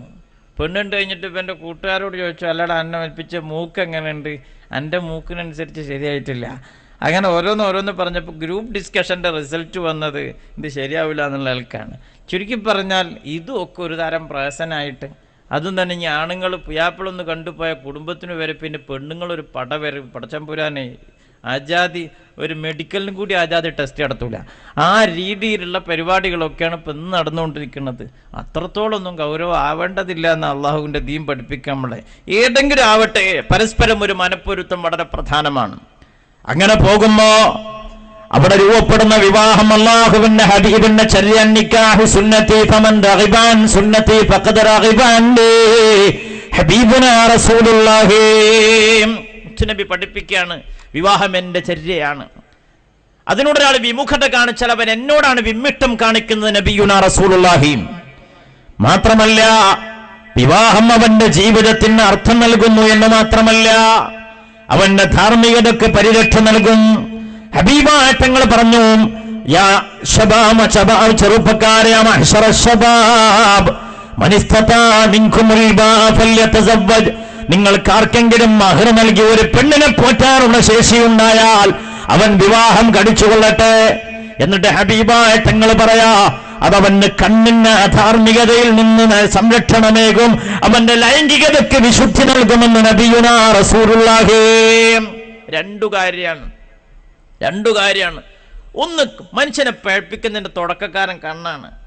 അതാണ് എസ് എ ജമീൽ പാടിയത്, കണ്ണ് കാമത്തിന്റെ ബഹർ, പെണ്ണ് ഇബ്ലീസിന്റെ കയറ്, കണ്ടുപോയാൽ പറ്റുമേത് റസൂലിനും സിഹർ, അതിനാൽ കണ്ണുപൂട്ടി നടക്കലാണ് അതിലേറ്റവും ഖൈറ്. അങ്ങനെ മൂപ്പർ എല്ലാ അഭിപ്രായത്തിനോടും എനിക്ക് യോജിപ്പില്ല. ഏതായാലും ഇത് പറഞ്ഞ രസമുണ്ട്. എന്താ, കണ്ണ് കാമത്തിന്റെ ബഹർ, പെണ്ണ് ഇബ്ലീസിന്റെ കയറ്, കണ്ടുപോയാൽ പറ്റുമേത് റസൂലിനും സിഹർ. ഇത് പറയണ്ടായ കാരണം, പെണ്ണ് ഇബിലീസിന്റെ കയറെന്ന് വെച്ചാൽ ആദം നബി അലൈഹി സ്വലാത്തു വസ്സലാമിനെ വിലക്കപ്പെട്ട കനി ഭക്ഷിക്കാൻ നേരിട്ട് പ്രലോഭിപ്പിച്ചിട്ട് ഇബിലീസിന് കഴിയാതെ ആയപ്പോൾ ഹവ്വാ ബീവിയെ ഉപയോഗപ്പെടുത്തിയിട്ടാണ് അത് ചെയ്തത് എന്നൊരു ചരിത്ര അഭിപ്രായമുണ്ട്. അതിനെ മാനിച്ചുകൊണ്ടാണ് സംഗതി പറയുന്നത്. ഏതെങ്കിലും ആവട്ടെ, കണ്ണ് കാമത്തിന്റെ ബഹർ, കണ്ണാണ് പലപ്പോഴും ഈ കുഴപ്പങ്ങൾക്കൊക്കെ ഒരു കാരണക്കാരൻ.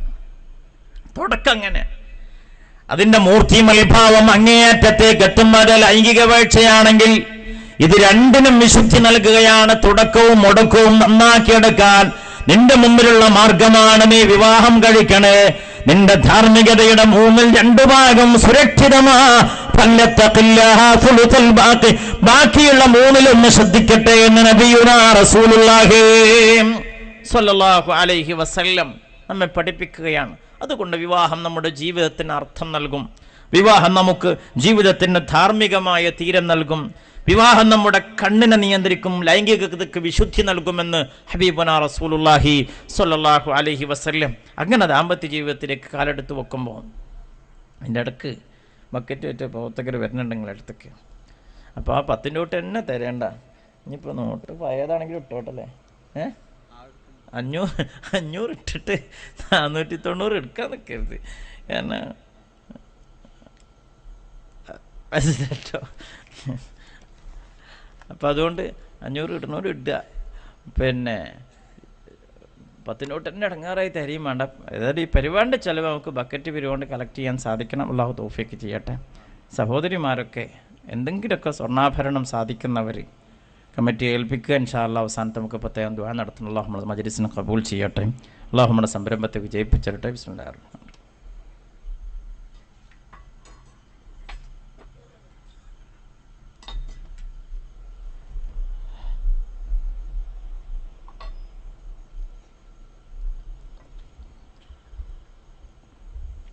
നോക്കാം, വിഷയത്തേക്ക് വരാം.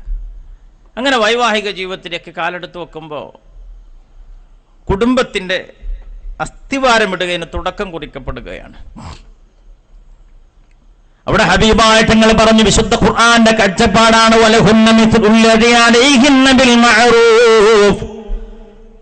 അല്ല പറയാണ്, അവർക്ക് ചില അവകാശങ്ങൾ ഉള്ളത് പോലെ തന്നെ അവർക്ക് ചില ബാധ്യതകളുമുണ്ട്. നന്മയുടെ ഗുണകാംക്ഷയോടുകൂടെ അവരെ സമീപിക്കാൻ അവരുടെ അവകാശങ്ങളും ബാധ്യതകളും ഓർമ്മപ്പെടുത്തുകയാണ് അല്ല പറയാവോ, അവിടെ ഭാര്യയും ഭർത്താവും രൂപപ്പെടുമ്പോ, ഞാൻ ഭർത്താവായതുകൊണ്ട് ഇവിടുന്നാണ് തുടങ്ങാം, ഭാര്യമാരോട് മാന്യമായി പെരുമാറണേ. അള്ളാഹുവിന്റെ ദീനിന്റെ കൽപ്പനയാണ്, കാഴ്ചപ്പാടാണ്. എങ്ങനെയാണ് അള്ളാഹു തആല പറഞ്ഞത്? മാതൃകാപരമായ ഒരു ഭർത്താവിനെ നമുക്ക് കാണണം. മുഹമ്മദ് റസൂലുള്ളാഹി സ്വല്ലല്ലാഹു അലൈഹി വസല്ലം തങ്ങളെ നമ്മൾ കാണുക. ഹബീബായ തങ്ങൾ പഠിപ്പിച്ചു നമ്മെ എങ്ങനെ ഒരു നല്ല ഭർത്താവണം. സ്വഹാബത്തൊന്ന് ചോദിച്ചു, നബിയെ എങ്ങനെയാണ് ഒരു നല്ല ഭർത്താവിന്റെ ബാധ്യതകൾ എന്തൊക്കെയാണ്? നബി തങ്ങൾ ഒറ്റ വാക്കിൽ പറഞ്ഞു, നീ ഭക്ഷണം കഴിച്ചാൽ അവൾക്ക് ഭക്ഷണം വാങ്ങിക്കൊടുക്കുക.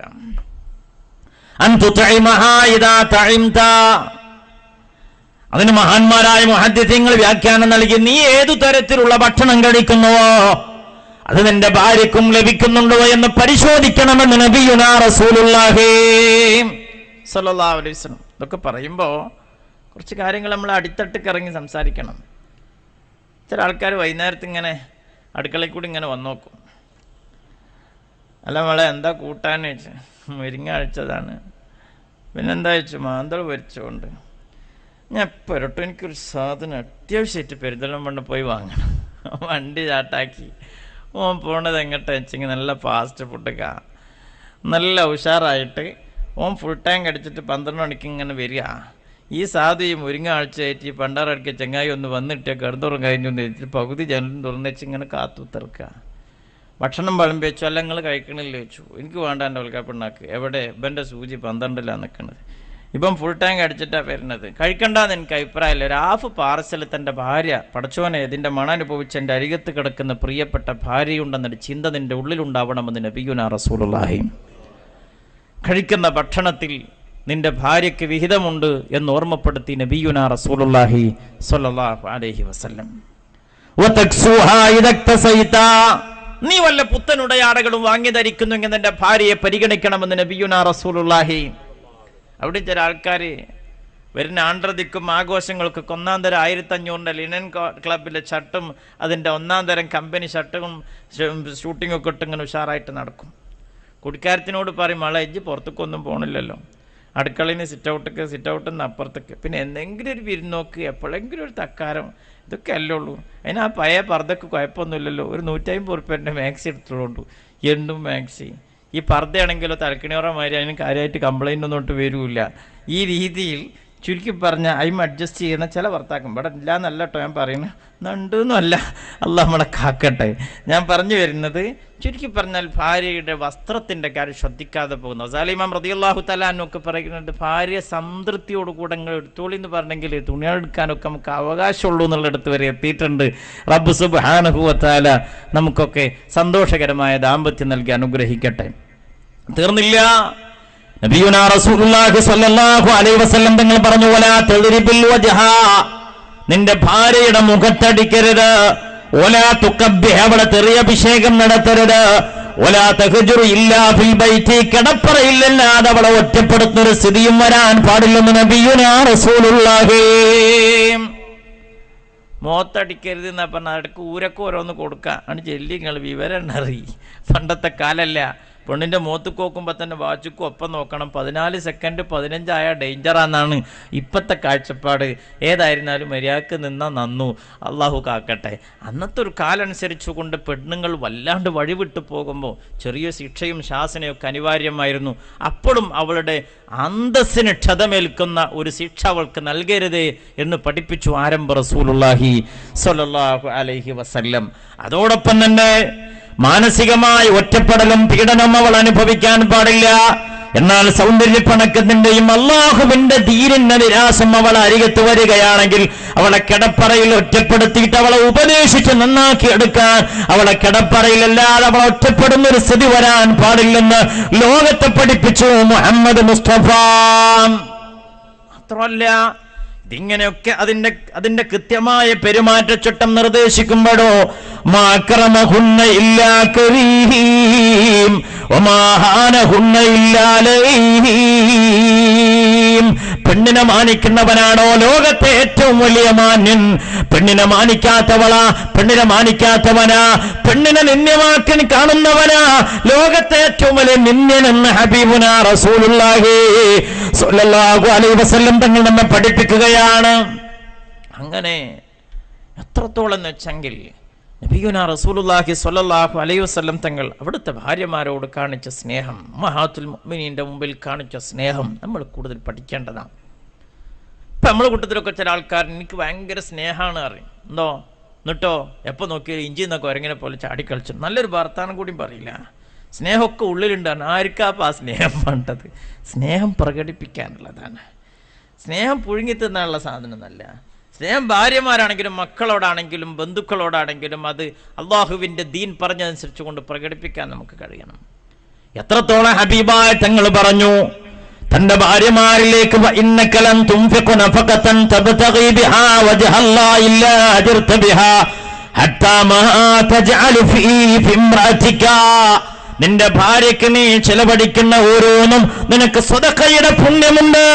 എന്നിട്ട് ഹബീബായ തങ്ങൾ പറയുകയാണ്, പൊന്നെ നിന്റെ ഭാര്യയുടെ വായിലേക്ക് നീ ഒരു പിടി ഭക്ഷണം എടുത്തു കൊടുത്താൽ, ഒരു ഉരുള ചോറ്, ഒരു ചപ്പാത്തിയുടെ കഷ്ണം നിന്റെ ഭാര്യയുടെ വായിലേക്ക് വെച്ചു കൊടുത്താൽ അത് നാളെ നിനക്ക് പ്രതിഫലം കിട്ടുന്ന സുഹൃതമാണെന്ന് നബിയുനാ റസൂലുള്ളാഹി. ഭാര്യക്കെങ്ങാൻ ഒരു ഉരുള ചോറ് കൊടുക്കണെങ്ങാൻ തൊട്ടപ്പുറത്ത് ഉമ്മ കണ്ടോക്കണ്ടേ, ചെങ്ങായി എനിക്ക് ഉസുറും പൊളിയുണ്ടോ? ഈ ജാതി ഒരു പെങ്കോന്തനന്റെ ദുനിയാവിൽ ഞാൻ കണ്ടിട്ടില്ല. ഇല്ലേ ഇങ്ങനെ ഞാൻ വെറുതെ പറഞ്ഞതാണ്. അള്ളാന്റെ റസൂൽ സല്ലല്ലാഹു അലൈഹി വസല്ലം തങ്ങൾ പറയാണ്, ഭാര്യന്റെ വായിലേക്ക് ഒരു ഉരുള ചോറ് വെച്ച് കൊടുത്താൽ നാളെ എനിക്ക് പടച്ചോന്റെ അടുത്ത് നിന്ന് കൂലി കിട്ടും. ആരാ പറയണത്? ലാ യന്തിഖു അനിൽ ഹവാ ഇൻ ഹുവ ഇല്ലാ വഹ്യുൻ യൂഹാ. അല്ല പറഞ്ഞു കൊടുക്കാതെ, അല്ല പറയിപ്പിക്കാതെ അള്ളാന്റെ ഹബീബ് ഒരക്ഷരം പറയില്ല.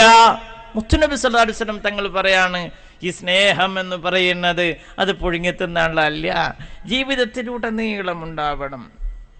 ചില ആൾക്കാർക്കൊരു ഒപ്പുണ്ട്, ഇന്നങ്ങോട്ട് എല്ലാവരും സ്നേഹിക്കണം, അങ്ങോട്ടൊന്നും കൊടുത്തുകൂടാ, അങ്ങനെ അങ്ങോട്ട് ചിരിച്ചൊന്നുമില്ല, ഇങ്ങോട്ട് എല്ലാവരും ചിരിക്കണം, അങ്ങോട്ട് ആരെയും ബഹുമാനിക്കൊന്നുമില്ല, ഇങ്ങോട്ട് എല്ലാവരും ബഹുമാനിക്കണം. ഞാൻ ചെല്ലുമ്പോൾ കുടിക്കാരത്തിന് നീച്ചിക്കണം, വണ്ടി തരണം. എന്നാലോ ഓൾക്ക് സുഖമില്ലാതായിട്ട് 8 ദിവസമായിട്ട് കിടക്കുക, ഒരു ഗ്ലാസ് ചൂടിൻ്റെ വെള്ളം ഈ കൈ കൊണ്ട് കൊടുക്കുമോ ഈ കോന്തൻ്റെ? ഉണ്ടാവില്ല. അങ്ങനെ തലവേദന ഉണ്ടായിരുന്നപ്പോൾ എപ്പോഴും ഇവന് സ്ട്രോങ് ആക്കി വെച്ചാൽ എൻ്റെ വലക്കില്ല തലവേദന. എന്താ ഇപ്പം കാട്ടുക? ഞാൻ പറഞ്ഞു വരുന്നത് നമ്മൾ അങ്ങോട്ട് സ്നേഹിക്കാൻ നമുക്കാവണോ?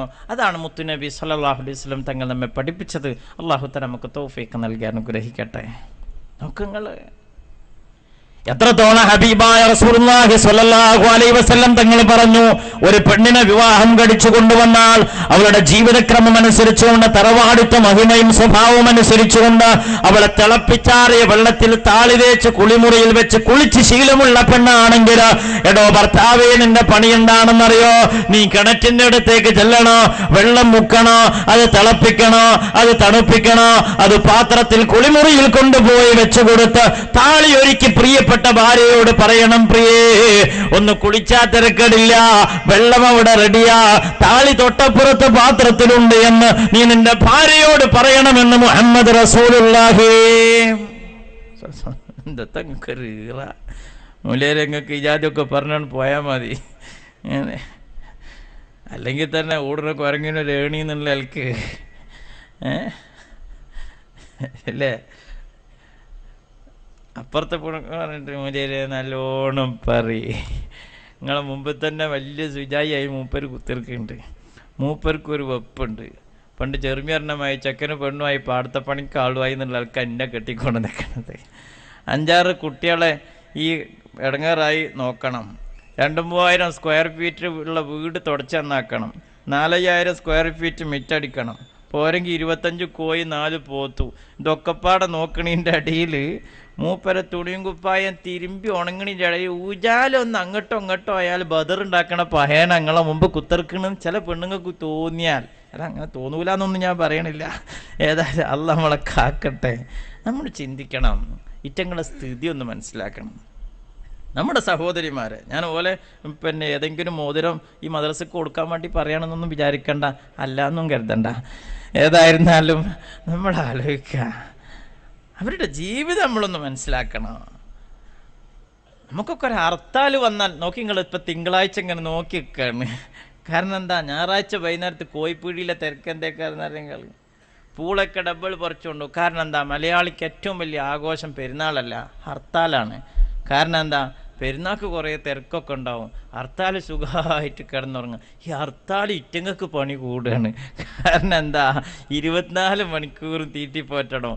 ഈ രീതിയിലേക്ക് 24 മണിക്കൂറും 365 ദിവസവും നമുക്ക് വേണ്ടി കഷ്ടപ്പെടുന്ന നമ്മുടെ വരവും പോക്കും നിയന്ത്രിച്ച് നമ്മൾ ധരിക്കുന്ന വസ്ത്രവും കഴിക്കുന്ന ഭക്ഷണം സൂക്ഷ്മമായി നിരീക്ഷിച്ച് നമുക്ക് ആവശ്യമുള്ളതെല്ലാം ആവശ്യമുള്ളതുപോലെ ഒരുക്കി തരുന്ന നമ്മുടെ പ്രിയപ്പെട്ട ഭാര്യയോടൊന്ന് ചിരിക്കാൻ പോലും നിനക്ക് പിശുക്കാണെങ്കിൽ, ഒരു നല്ല വാക്ക് പറയാൻ നിന്റെ ജീവിതത്തിൽ സമയം കണ്ടെത്തുന്നില്ലെങ്കിൽ, അവർ നിന്റെ മുമ്പിൽ വെച്ച് വിളമ്പി തരുന്ന ഭക്ഷണത്തെ കുറിച്ച് ഒരു നല്ല വാക്ക് പറയാൻ എന്റെ സഹോദരാ നീ സമയം കണ്ടെത്തുന്നില്ലെങ്കിൽ, അബദ്ധവശാൽ വല്ല ചെറിയൊരു പിഴവ് സംഭവിച്ചു പോയാൽ അതിന്റെ പേരിൽ ലഹളയുണ്ടാക്കുന്ന ശീലമാ നിനക്കുള്ളതെങ്കിൽ നീ അല്ലാഹുവിന്റെ ഹബീബിന്റെ വഴിയിലല്ല, മുത്തുനബിയുടെ ചര്യ അതല്ല എന്ന് തിരിച്ചറിയാൻ എനിക്കും നിങ്ങൾക്കും കഴിയണം.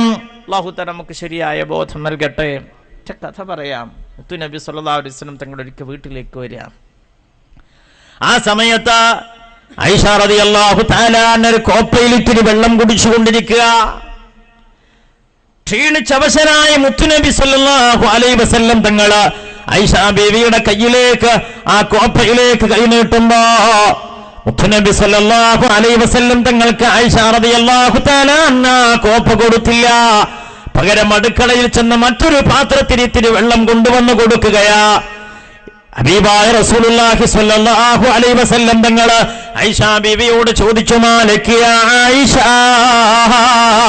എന്റെ പൊന്നെ ആയിഷ, പൊന്നെ നിനക്കെന്ത് പറ്റിപ്പോയി? നമ്മൾ ഇന്നവരെ കടിച്ചതൊരു പാത്രത്തിൽ നിന്നല്ലേ, കുടിച്ചതൊരു കോപ്പയിൽ നിന്നല്ലേ, പങ്കുവെച്ചതൊരു വിരിപ്പല്ലേ, ഇന്നെന്തേ നീ കുടിക്കുന്ന കോപ്പ എനിക്ക് തരാതെ പോയത് ആയിഷ? ഇത് കേട്ടപ്പോ ആയിഷ ബീവി റളിയല്ലാഹു തആല അൻഹ തല കുനിച്ചുകൊണ്ട് നാണം കുണുങ്ങിക്കൊണ്ട് ഹബീബ തങ്ങളുടെ മുമ്പിൽ ഇങ്ങനെ നിൽക്കുകയാ. ചോദ്യം ആവർത്തിക്കുകയാണ്. ഒന്നല്ല രണ്ടല്ല, മൂന്നാമതും ആവർത്തിക്കുമ്പോ മുത്തുനബിയുടെ മുഖം വല്ലാതെ ആയിരിക്കുന്നു. ഹബീബ തങ്ങളോട് ആയിഷ റളിയല്ലാഹു തആല അൻഹ പറഞ്ഞു, എത്രയാ റസൂലല്ലാഹ്, അല്ലാഹുവിന്റെ തിരുദൂതരെ, അങ്ങയോട് എനിക്കൊരു വെറുപ്പോ വിരോധമോ വെണ്മിട്ടമോ ഉണ്ടായിട്ടല്ല നബിയേ. ഞാൻ കുടിക്കുന്ന കോപ്പ അങ്ങേക്ക് തരാതെ പോയത് മറ്റൊന്നുമല്ല, ഞാൻ ഋതുമതിയാണ് നബിയേ. എനിക്ക് ശുദ്ധിയില്ലാത്ത സമയമാണ്, എനിക്ക് ആർത്തവരക്തമുള്ള നേരമാണ്, നിസ്കരിക്കാൻ പറ്റാത്ത നേരമാണ് റസൂലേ. അതുകൊണ്ട് ഈ നേരത്തിന്റെ ഉമനീൽ കലർന്ന കോപ്പ, ഈ വെള്ളം അങ്ങേക്ക് അരോചകമുണ്ടാക്കുമോ എന്ന് ഭയന്ന ഞാൻ ഈ കോപ്പ അങ്ങേക്ക് തരാതെ പോയത്. ഇത് കേട്ടപ്പോ ഹബീബ തങ്ങളുടെ കണ്ണ് നിറഞ്ഞു. ആയിഷ ബീവി റളിയല്ലാഹു തആല അൻഹ അരികത്തേക്ക് ചേർത്ത് പിടിച്ചിട്ട്, നെഞ്ചോട് ചേർത്ത് പിടിച്ചിട്ട്, പൊന്നുമോളെ എന്റെ ആയിഷ, എന്റെ പൊന്നെ ആയിഷ, ജാഹിലിയത്തിന്റെ ദുർച്ഛന്ത കൈയൊടുക്കാൻ എനിക്ക് നേരമായില്ല പൊന്നേ എന്ന് പറഞ്ഞുകൊണ്ട് ആയിഷ ബീവി റളിയല്ലാഹു തആല അൻഹയുടെ കയ്യിലുള്ള കോപ്പ ഹബീബ തങ്ങൾ കയ്യിലേക്ക് വാങ്ങിയിട്ട് ചോദിക്കുന്നൊരു ചോദ്യമുണ്ട്. പൊന്നെ ആയിഷ, ഈ കോപ്പയിൽ നിന്റെ ചുണ്ട് പതിഞ്ഞത് എവിടെയാണ്? നീ ഏത് ഭാഗത്ത് വെച്ചാ വെള്ളം കുടിച്ചത്? ആയിഷ റളിയല്ലാഹു തആല അൻഹ അടയാളം കാണിച്ചു കൊടുക്കുമ്പോ ആയിഷ ബീവി ആ കോപ്പയുടെ ഏത് ഭാഗത്ത് വെച്ച് വെള്ളം കുടിച്ചുവോ അതേ ഭാഗത്ത് വെച്ചുകൊണ്ട് മുഹമ്മദ് മുസ്തഫ സല്ലല്ലാഹു അലൈഹി വസല്ലം തങ്ങൾ വെള്ളം കുടിക്കുമ്പോ അവിടെയാണ് എന്റെ പ്രിയപ്പെട്ടവരെ കുടുംബം രൂപപ്പെടുന്നത്. കൂടുമ്പോൾ ഇമ്പമുണ്ടാവണോ, അപ്പോഴാണ് കുടുംബമുണ്ടാകുന്നത് എന്ന ബോധം നമുക്കുണ്ടാവണോ. അല്ലാഹു നമുക്ക് തൗഫീഖ് നൽകട്ടെ. നോക്കണേ നിങ്ങൾ, ആയിഷ റളിയല്ലാഹു തആല അൻഹ കുടിച്ച കോപ്പയിൽ നിന്ന് ചോദിക്കുന്നത്, നീ കോപ്പയുടെ ഏതു ഭാഗത്താണ് ആയിഷയെ നിന്റെ അധരത്തിൻ്റെ അടയാളമുള്ളത് നബി സല്ലല്ലാഹു അലൈഹി വസല്ലം തങ്ങളുടെ അതേ ഭാഗത്ത്. ആ സ്നേഹം വെട്ടിമുറിക്കാനാവാത്തതാണ്, വേർപെടുത്താനാവാത്തതാണ്. അള്ളാഹു നമുക്ക് ശരിയായ ബോധം നൽകട്ടെ. നല്ല ഭർത്താവുക, ഭാര്യമാരെ സ്നേഹിക്കുവാനും കുറച്ചൊക്കെ അങ്ങോട്ടും ഇങ്ങോട്ടും ഒക്കെ അവരെ മൊത്തം അവരുടെ ജോലിയാണ് വീട്ടുജോലി എന്ന് വിചാരിച്ച് മാറ്റിവെക്കരുത്. നോക്ക്, അഷ്റഫുൽ ഖൽഖ് റസൂലുള്ളാഹി ഫഇദാ ഫറഗ്ത ഫൻസബ് വഇലാ റബ്ബിക ഫർഗബ്. അല്ലാഹ് പറഞ്ഞു, ഹബീബേ, ഒന്ന് കടിഞ്ഞാൽ മറ്റൊന്ന് കർമ്മ നൈരന്തര്യത്തിന്റെ സമാനതകളില്ലാത്ത നല്ല പാഠങ്ങൾ ലോകത്തിന് സമ്മാനിച്ച ലോകഗുരു മുഹമ്മദ് മുസ്തഫ ഹബീബായത്തങ്ങളുടെ തലമുടിക്കത്ര നരബാധിച്ചു ഹദീസിലുണ്ട്. ഉമിനീരെങ്ങനെ തുപ്പി ഹദീസിലുണ്ട്. ബാത്റൂമിലേക്ക് ഏത് കാലം ആദ്യം എടുത്തു വെച്ചു, പുറത്തിറങ്ങുമ്പോൾ ഏത് കാലം എടുത്തു വെച്ചു ഒക്കെ ഹദീസിലുണ്ട്. നേരെ മറിച്ച് മുത്തുനബി ഒരു ദിവസം റെസ്റ്റ് എടുത്തു, ലീവ് എടുത്തു എന്നൊരു ഹദീസ്. നബിക്കുന്ന് ലീവായിരുന്നു, ഫുള്ളി ലീവായിരുന്നു, കാണില്ല. അങ്ങനെ തിരക്കേറിയ ജീവിതത്തിനിടയിൽ ആ ഹബീബായ തങ്ങളാണ് അടുക്കളയിലേക്ക് വിറകൊരുക്കി കൊടുക്കുന്ന മുഹമ്മദ് മുസ്തഫ. വിറക് വെട്ടിക്കൊടുക്കുകയാണ്. അണ്ണന്മാര് വന്നില്ലെങ്കിൽ ഇജ്ജ് ഗ്യാസ് ഓണ ഉണ്ടാക്കിക്കൂട്, എന്നാൽ ഒരു കമ്പ് ഇന്നെ കൊണ്ട് മുറിക്കാനാവൂല എന്ന് വിചാരിക്കുന്ന മുഹമ്മദ് റസൂലുള്ളാഹി അക്കൈ കൊണ്ട് വിറക് കൊത്തിക്കൊടുത്തു അവിടുത്തെ ഭാര്യമാർക്ക്. അക്കൈ കൊണ്ട് ആയിഷ റളിയല്ലാഹു തആലയുടെ പാവാടയുടെ കയറിട്ട് കൊടുക്കുന്ന മുഹമ്മദ് റസൂലുള്ളാഹി, ചെരുപ്പ് തുന്നിക്കൊടുക്കുന്ന മുഹമ്മദ് റസൂലുള്ളാഹി.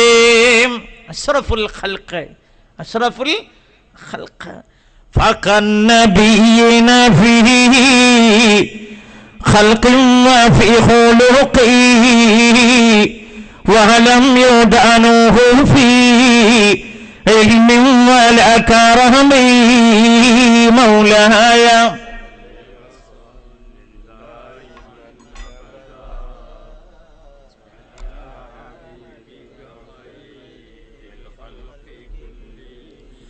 فَقَنَّبِينَ فِي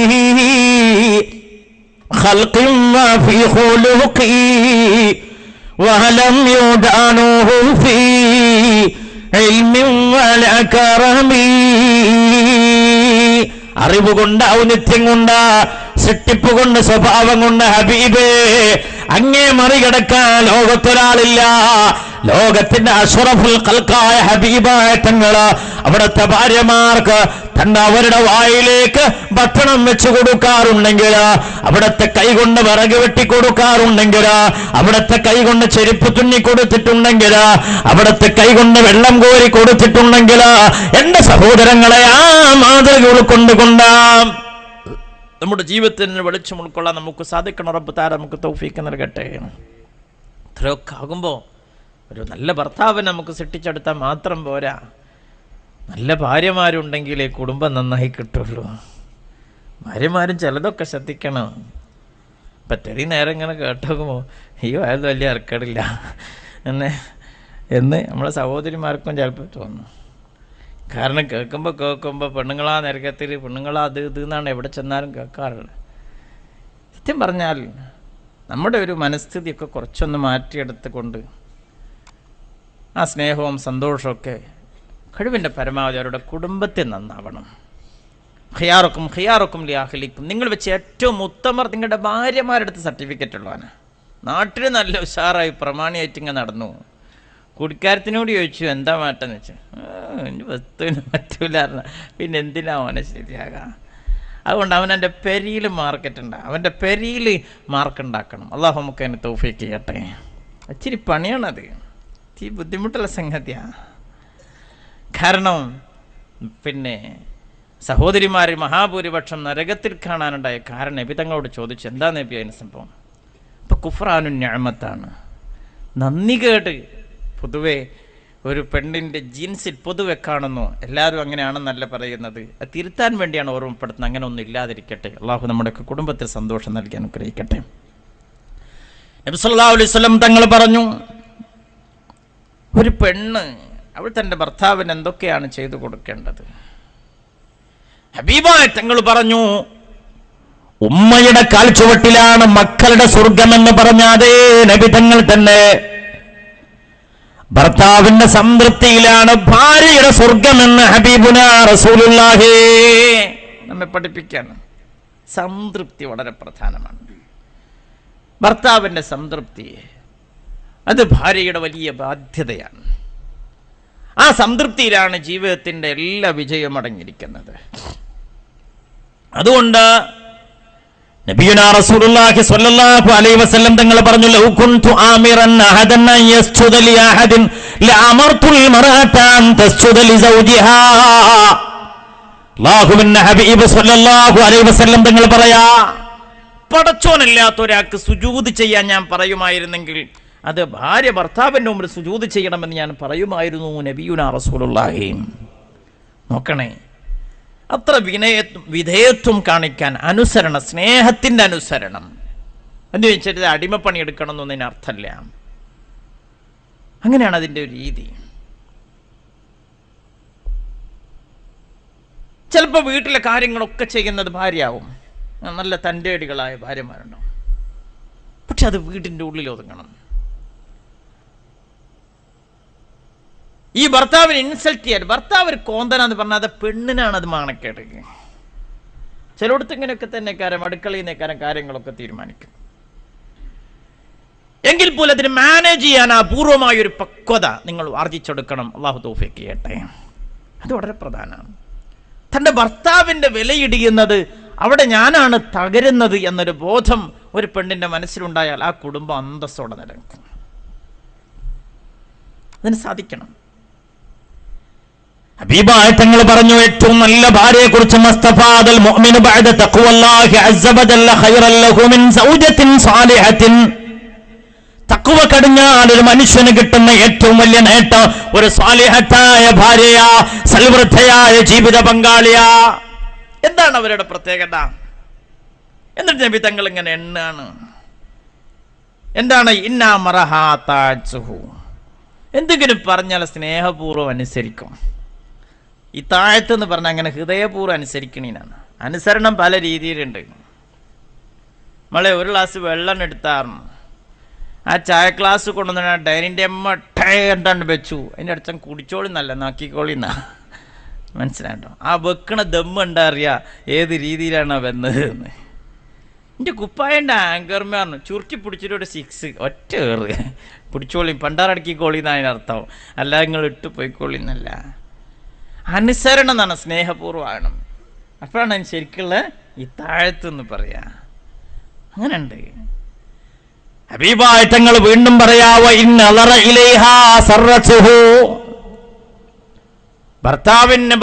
ഭാര്യക്ക് ഭർത്താവിന് അങ്ങോട്ടും ഇങ്ങോട്ടും നോക്കിയാ മനസ്സിനൊരു സുഖം ഉണ്ടാവണം, സന്തോഷം ഉണ്ടാവണം, മുഖത്തൊക്കെ ഒരു സുഖം കിട്ടണം. ഞാനീടെ പേഴ്സണാലിറ്റി ഡെവലപ്മെൻ്റ് ഒരു ക്ലാസ്സിന്, ഒരു ക്യാമ്പിന് പോയ സമയത്ത് അവിടെ ട്രെയിനർ ഒരു ഉദാഹരണം പറഞ്ഞു. ഒരു മാനേജർ വളരെ ചീപ്പാണ്. അയാളങ്ങനീനൊക്കെ തെറി പറയും, ചീത്ത പറയും. അറ്റൻഡർ ഇങ്ങനെ വരുമ്പോൾ ഇയാൾ അനാവശ്യം പറഞ്ഞ് ഇങ്ങനെ വല്ലാണ്ട് തെറി പറയും. ഇയാൾ ജോലിൻ്റെ കട്ടകാലം കൊണ്ട് ഇതൊക്കെ സഹിക്കുകയും ചെയ്യും. മാനേജർ വല്ലാതെ ചൂടാവുമ്പോൾ മൂപ്പര് പേഴ്സ് എടുത്തിട്ട് ഒന്നിങ്ങനെ തുറന്നു നോക്കും. അപ്പോൾ മൂപ്പര് ഇങ്ങനെ കൂൾ ഡൗൺ ഇങ്ങനെ തണുത്തും. പിന്നെയും ഇയാളുടെ അടുത്തേക്ക് വരും. ഈ അറ്റൻഡർ വല്ലാതെ സഹി കെടുമ്പോൾ എന്താക്കും, പേഴ്സ് എടുത്ത് ഇങ്ങനെ തുറന്നു നോക്കും. ഇടയ്ക്കിടയ്ക്ക് ഇതിങ്ങനെ കണ്ടപ്പോൾ മാനേജർക്കൊരു സംശയം, എന്താ ഇയാൾ ഈ പേഴ്സ് എടുത്ത് ഇങ്ങനെ തുറന്നു നോക്കുമ്പോൾ അയാളിങ്ങനെ വല്ലാണ്ട് ഐസായി പോകും, തണുത്ത് പോകുന്നുണ്ട്, എന്താ എൻ്റെ സംഗതി എന്നറിയില്ല. അപ്പോൾ ഒരു ദിവസം ഈ അറ്റൻഡറെ ഈ പിയൂണിനെ വിളിച്ചിട്ട് ചോദിച്ചു, അല്ല ഞാൻ വല്ലാതെ ചൂടാകുമ്പോൾ നീ പേഴ്സ് എടുത്ത് ഇങ്ങനെ തുറന്നു നോക്കുന്നുണ്ട്, അപ്പോൾ അതോടുകൂടെ എൻ്റെ പ്രശ്നങ്ങളൊക്കെ, എൻ്റെ ദേഷ്യമൊക്കെ അടങ്ങണമുണ്ട്, എന്താ അതിൻ്റെ കാരണം എന്ന് വെച്ചു. ആരാണ് ആ പേഴ്സിൻ്റെ ഉള്ളിൽ? കുറേ മടിച്ചു അയാൾ കാണിച്ചു കൊടുക്കാൻ, നിർബന്ധിച്ചപ്പോൾ അയാൾ കാണിച്ചു കൊടുത്തു. അപ്പോൾ നോക്കുമ്പോൾ സ്വന്തം ഭാര്യൻ്റെ ഫോട്ടോ ആണ് പേഴ്സിൻ്റെ ഉള്ളിലുള്ളത്. അപ്പോൾ അയാളോട് ചോദിച്ചു, ഞാൻ വല്ലാതെ ചൂടാകുമ്പോൾ ഭാര്യൻ്റെ മുഖം കാണുമ്പോൾ നീ വല്ലാതെ തണുത്തു പോകുന്നു, വല്ലാതെ ക്ഷമാലു ആകുന്നു, എന്താണ് അതിന് കാരണം എന്ന് വെച്ചു. സർ, അതല്ല പ്രശ്നം. നിങ്ങൾ ഈ വല്ലാണ്ട് ചീത്ത പറയുമ്പോൾ, തെറി പറയുമ്പോൾ എനിക്ക് ഇവിടുന്ന് ജോലി ഉപേക്ഷിച്ചാൽ പോകാനുള്ളതിൻ്റെ പരീക്കാണല്ലോ. അവിടെയാണെങ്കിൽ ഇതിലേറെ കട്ടകാലം പിടിച്ചൊരു സാധനമാണ്. അപ്പോൾ പിന്നെ അതിലേറെ നല്ല എനിക്ക് ഇവിടെ വന്നിട്ട് നിങ്ങളെ ചീത്ത വെക്കുകയാണെന്ന്. അപ്പോൾ പിന്നെ ഞാൻ സ്വാഭാവികം ഓട്ടോമാറ്റിക്കലി ഇങ്ങോട്ട് എനിക്ക് ക്ഷമ കിട്ടുകയാണ്. അപ്പോൾ അതിന് കൊണ്ടെടുക്കുകയാണ്, വേറൊന്നും ഉണ്ടായിട്ടല്ല അറിഞ്ഞ. അങ്ങനെ ഉണ്ടാവും ചില ആൾക്കാർ. എന്നാൽ ചില ആൾക്കാർ നേരെ മറിച്ചും ഉണ്ടാവും. എൻ്റെ മൊല്യരിങ്ങനെ വയൽ പറഞ്ഞു നിസ്കരിക്കണം, നോമ്പ് വെക്കണം, സക്കാത്ത് കൊടുക്കണം, കജ്ജുമെങ്കിൽ ഹജ്ജും ചെയ്യണം. എന്നാൽ നാളെ സ്വർഗത്തിൽ പോയാൽ നിങ്ങൾക്ക് നിങ്ങളുടെ പ്രിയപ്പെട്ട ഭർത്താക്കന്മാരോടൊപ്പം, സ്വന്തം ഭർത്താക്കന്മാരോടൊപ്പം സ്വർഗത്തിൽ കഴിയാമെന്നും. അതിലൊരു താത്ത അവിടുന്ന് ചോദിച്ചോത്തരേ, അല്ലോ ഉസ്താദേ എങ്ങനെയൊക്കെ ഇടങ്ങേറായി കരിച്ച് നോമ്പ് പോയിട്ട് ഹജ്ജൊക്കെ ചെയ്ത് സ്വർഗത്തിലെത്തി ആ പണ്ടാറടക്കിയ കാക്ക അവിടെ ഉണ്ടാവും എൻ്റെ ഒപ്പം എന്ന് ചോദിച്ചു. ആളുണ്ടാവും എന്ന് പറഞ്ഞു. എന്നാൽ ഇത്താത്ത പറഞ്ഞു ഉത്തരേ, എനിക്ക് ആ ജന്തുവിൻ്റെ ഒക്കെ ഒന്ന് കഴിച്ചിലായ മതി, നരകം കിട്ടിയാലും വേണ്ടില്ല, എന്നാലും വേണ്ട, അയാളെ സഹിച്ചാനാവില്ല എന്ന് പറയുന്ന ചില ഇത്താത്താരും ഉണ്ടാവും. ഇതിൻ്റെ ഒക്കെ പ്രശ്നം എന്താ വെച്ചെങ്കിൽ ഇതിനൊക്കെ ഒരു മനസ്സ്, ഒരു മിക്കവർക്കൊരു ഈഗോ, ഞാൻ ആരാണ് വലുതാണ്, ആരാണ് ആർക്കും കുറഞ്ഞു കൊടുക്കില്ല എന്നൊരു തലത്തേക്ക് നമ്മൾ എത്തുന്നതാണ് പലപ്പോഴും കുടുംബലഹളകൾക്കും കുഴപ്പങ്ങൾക്കൊക്കെ കാരണം. ആരും ആരെയും കീഴിലായിക്കൂടാ. ഈ ഒരു തലത്തിൽ നിന്ന് നമ്മൾ മാറണം. അല്ലാഹുവിന്റെ ഹബീബ് പറയാ, ഭാര്യയെ കണ്ടാൽ ഭർത്താവിനെ കണ്ടാൽ ഭാര്യക്ക് മനസ്സിലൊരു സന്തോഷമുണ്ടാവണം.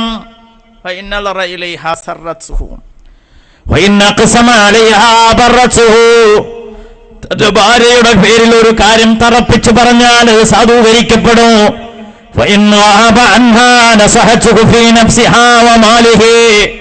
തന്റെ ഭർത്താവിന്റെ സാന്നിധ്യത്തിൽ ഭാര്യയുടെ ശരീരത്തിന്റെ പാതിവൃത്യം അവിടെ സൂക്ഷിക്കുന്നവളാ, അവരുടെ ശുചിത്വം അവിടെ കാത്തു സൂക്ഷിക്കുന്നവളാ, അവിടെ അമാനത്തവൾ കാത്തു സൂക്ഷിക്കുന്നവളാ, ഭർത്താവിന്റെ സമ്പത്ത് അവിഹിതമായ ഒരു രൂപ പോലും ചെലവഴിക്കാതെ കാത്തു സൂക്ഷിക്കുന്നവളാ.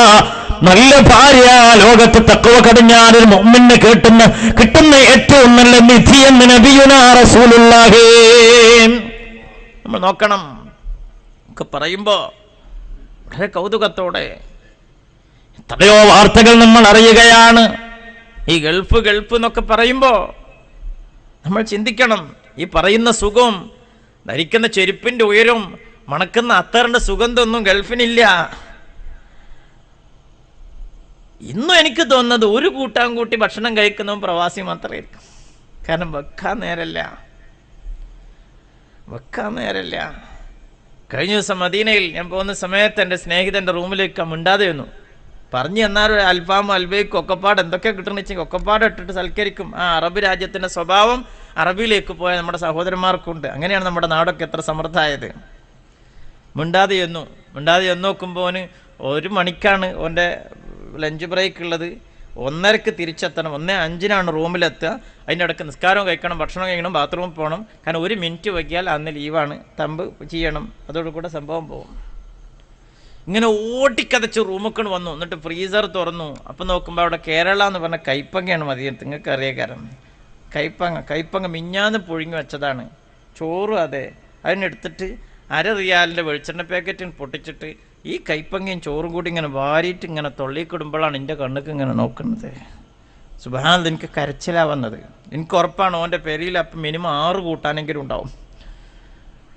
ഇവൻ്റെ വീട്ടിൽ 6 കൂട്ടാനെങ്കിലും. പ്രവാസികൾ ആരെങ്കിലും എൻ്റെ ശബ്ദം കേൾക്കുന്നുണ്ടെങ്കിൽ ഇപ്പം എന്നോട് ക്ഷമിക്കുക. നിങ്ങളെ കുറച്ച് കാണിക്കാനല്ല ഞാൻ പറയുന്നത്. നമ്മൾ കുടുംബം ഇതൊക്കെ ഒന്ന് അറിയേണ്ടതുണ്ട്.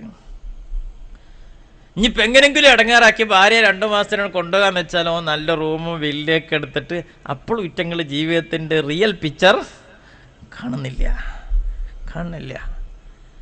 അതുകൊണ്ട് തന്നെയാണ് എല്ലാവരും നല്ല ഞാൻ പറയുന്നത്, ചെറിയ ന്യൂനപക്ഷം ഇപ്പോഴും ഇതാ ഗൾഫിൻ്റെ റിയാലിൻ്റെയും ദിർഹമിൻ്റെയും വിലയറിയാതെ വല്ലാതെ ആസ്വദിക്കുന്നുവോ, വല്ലാതെ ഒരു തരം പ്രമത്തത, ഒരു തരം മത്ത് പിടിച്ചവരായി മാറുന്നുണ്ടോ?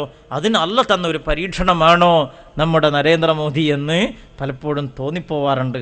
അല്ലാഹു തആല നമ്മെ കാത്തുരക്ഷിക്കട്ടെ. ചിന്തിക്കണം, അല്ലാഹ് കുറച്ചു കാലം ഓരോരുത്തരെ പെട്ടുള്ളൂ. നോക്കി നിങ്ങൾ, ഇസ്രായേലിൽ തീക്കാറ്റുകൾ അടിച്ചു വീശിയാണ്. അയൽ രാജ്യങ്ങളോടൊക്കെ സഹായം തേടി. ലോകത്ത് 2 പതിറ്റാണ്ടായി ലോകത്തെ രാജ്യങ്ങൾക്കിടയിൽ കൊന്നൊടുക്കിയ 10,000 കണ്ണീരിന് അനാഥകളായ അഭയാർത്ഥികളായ ലോകത്ത് യുദ്ധക്കെടുതികൾക്ക് ആഭ്യന്തര കലാപങ്ങൾക്കെല്ലാം ഉള്ളിലിട്ടുകൊണ്ട് എല്ലാ കുതന്ത്രങ്ങളും മെളഞ്ഞ ഇസ്രായേൽ അല്ലാഹു തആല പരീക്ഷണം നൽകിയിരിക്കുന്നു. എന്റെ സഹോദരങ്ങളെ, നമ്മൾ ഒരിക്കലും അത് കണ്ട് സന്തോഷിക്കുകയല്ല. മുഅ്മിന് ചിന്തിക്കാൻ പാഠമുണ്ട്. കാരണമറിയില്ല. സയന്റിസ്റ്റുകൾ അത്ഭുതപ്പെടുന്നു. ഒരു പരിഹാരവുമില്ല. പോകുന്നിടത്തെല്ലാം കാറ്റ്, തീക്കാറ്റ് വിതക്കുന്നു. ഇസ്രായേലിന് തുർക്കിയോട് സഹായം തേടുന്നു. അറബ് രാജ്യങ്ങളിലേക്ക് സന്ദേശം അയക്കുന്നു. അമേരിക്കയോടും സഹായം തേടിയിരിക്കുന്നു. ഇസ്രായേൽ ഇതാ തീക്കാറ്റിൽ വിറക്കുകയാ. അല്ലാഹുവേ, നമ്മ ഉമ്മത്തിനെ കാത്തുരക്ഷിക്കണേ റബ്ബേ. ആരും ഒരു പരിധി വിട്ട് അഹങ്കരിച്ച് ഇക്കാലത്ത് പോയാൽ നമ്രൂദിനെ നശിപ്പിച്ച അല്ലാഹ്, ഫിർഔനെ നശിപ്പിച്ച അല്ലാഹ് ലോകത്ത് ഒരു ധിക്കാരിക്കും അധികം ആയുസ് കൊടുക്കാറില്ല. എനിക്ക് ഫലമായ സംശയമുള്ളത് ഇപ്പോൾ വരുന്ന ഈ ഇന്ത്യയിലുള്ള ഈ ഫിനാൻഷ്യൽ ക്രൈസിസ്, സാമ്പത്തികമായ പ്രതിസന്ധിയൊക്കെ ഒരു പക്ഷേ അല്ലാഹു തആല ഒരു ഭരണവർഗത്തിൻ്റെ പ്രതിച്ഛായ നശിപ്പിച്ച് ഈ സമൂഹത്തിൻ്റെ മനസ്സിന്ന് വലിച്ചെറിയാൻ അല്ലാഹ് നൽകിയ ഒരു പരീക്ഷണമാണോ അതല്ലെങ്കിൽ ഒരു പരിഹാരമാണോ എന്ന് തോന്നിപ്പോകുന്നുണ്ട്. എത്ര കണ്ട് ശരിയാണെന്നറിയില്ല. അല്ലാഹു ഈ ഉമ്മത്തിനെ കാത്തുരക്ഷിക്കട്ടെ. ആലോചിക്കണം. ഞാൻ പറഞ്ഞു വരുന്നത്, ഗൾഫ് പണത്തിന്റെ സൗകര്യം നമുക്കൊരു വിലയില്ലാതെ, വിലയറിയാതെ പണം ലഭിച്ചപ്പോ എത്രത്തോളം എന്നറിയുമോ? 3 കൊല്ലമായി ഗൾഫിൽ കഴിയുന്ന ഭർത്താവ് ഭാര്യയും കുട്ടികളെയും കാണാൻ വീട്ടിലേക്ക് വരുമ്പോ എപ്പോ ഞാൻ വരട്ടെ എന്ന് ചോദിച്ചാലും 1 മാസം കഴിഞ്ഞോട്ടെ, 2 മാസം കഴിഞ്ഞോട്ടെ എന്ന് പറയുന്ന ഭാര്യ നാട്ടിലേക്ക് പോരാൻ അനുവദിക്കില്ല. അവസാനം ഭാര്യയോട് മിണ്ടാതെ എയർപോർട്ടിൽ ഇറങ്ങി വീട്ടിലേക്ക് ടെലിഫോൺ ചെയ്തു. ഇതാ ഞാൻ എയർപോർട്ടിൽ ഇറങ്ങിയിരിക്കുന്നു, വരുന്നു എന്നറിയുമ്പോ 2 മക്കൾക്ക് വിഷം കൊടുത്ത ഭാര്യ കേറി വരുന്ന ഫാനിന്റെ ഉക്കിൽ കെട്ടിത്തൂങ്ങി ആത്മഹത്യ ചെയ്യുമ്പോ തന്റെ കാൽ ചുവട്ടിൽ കുറിപ്പെടൽ വെച്ചു. 3 വർഷമായി അങ്ങ് ഈ നാട് വിട്ടുപോയിട്ട് 17 ലക്ഷം രൂപ അങ്ങേ എനിക്ക് അയച്ചു തന്നു. ഈ 17 ലക്ഷം രൂപ കൊണ്ട് ഞാനും പരിസരത്തുള്ളൊരു ചെറുപ്പക്കാരനും ഞാൻ കറങ്ങി നടക്കുകയായിരുന്നു. എന്റെ ശരീരം ദുഷിച്ചിരിക്കുന്നു, എന്റെ മക്കൾ മോശമായിരിക്കുന്നു. അതുകൊണ്ട് നിങ്ങളുടെ മുമ്പിലേക്ക് എന്റെ ജീവനുള്ള ശരീരം വെക്കാൻ എനിക്ക് ധൈര്യമില്ല.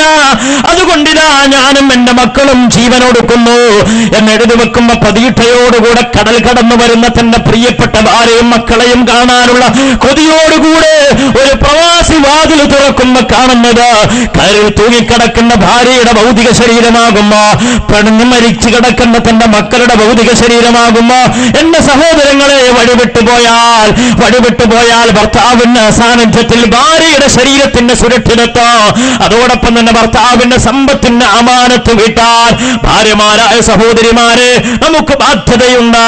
അങ്ങനെയുള്ള പെണ്ണ് ജീവിതത്തിന്റെ ലോകത്തിന്റെ മുത്താണെന്ന് മുഹമ്മദ് മുസ്തഫ സല്ലല്ലാഹു അലൈഹി വസല്ലം ശരീരത്തിൽ അല്ലാഹു തആല ഏൽപ്പിച്ച അമാനത്ത്, സമ്പത്തിൽ ഏൽപ്പിച്ച അമാനത്ത് അത് സൂക്ഷിക്കാൻ തയ്യാറായാൽ അവരാണ് ലോകത്തെ ഏറ്റവും നല്ല ഭാര്യ എന്ന് ഹബീബുനാ റസൂലുള്ളാഹി സ്വല്ലല്ലാഹു അലൈഹി വസല്ലം. ഇതൊക്കെ ഇങ്ങനെയൊക്കെ പറയേണ്ടി വരുന്നത് നമുക്കറിയാം. ഒന്ന് മൊബൈൽ റീചാർജ് ചെയ്യാൻ ഒരു പെട്ടിക്കടക്കാരൻ ഒന്ന് ഫോൺ നമ്പർ കൊടുത്തതാണ്. പിന്നെ ഇമ്മ കെട്ടി തൂങ്ങിയാണ് അല്ലേ? കിണറ്റിച്ചാടിയ നീർക്കോലിക്ക് കയറിട്ട് കൊടുക്കണ മാതിരി. അപ്പോൾ ഒരു കിണറ്റിൽ നീർക്കോലിയാണെന്ന് അറിയില്ല നിങ്ങൾക്ക് എന്നാ, ഒരു ചെറിയ കയറിട്ടെടുത്താൽ മതി, എങ്ങനെയാണ് കയറിയില്ല.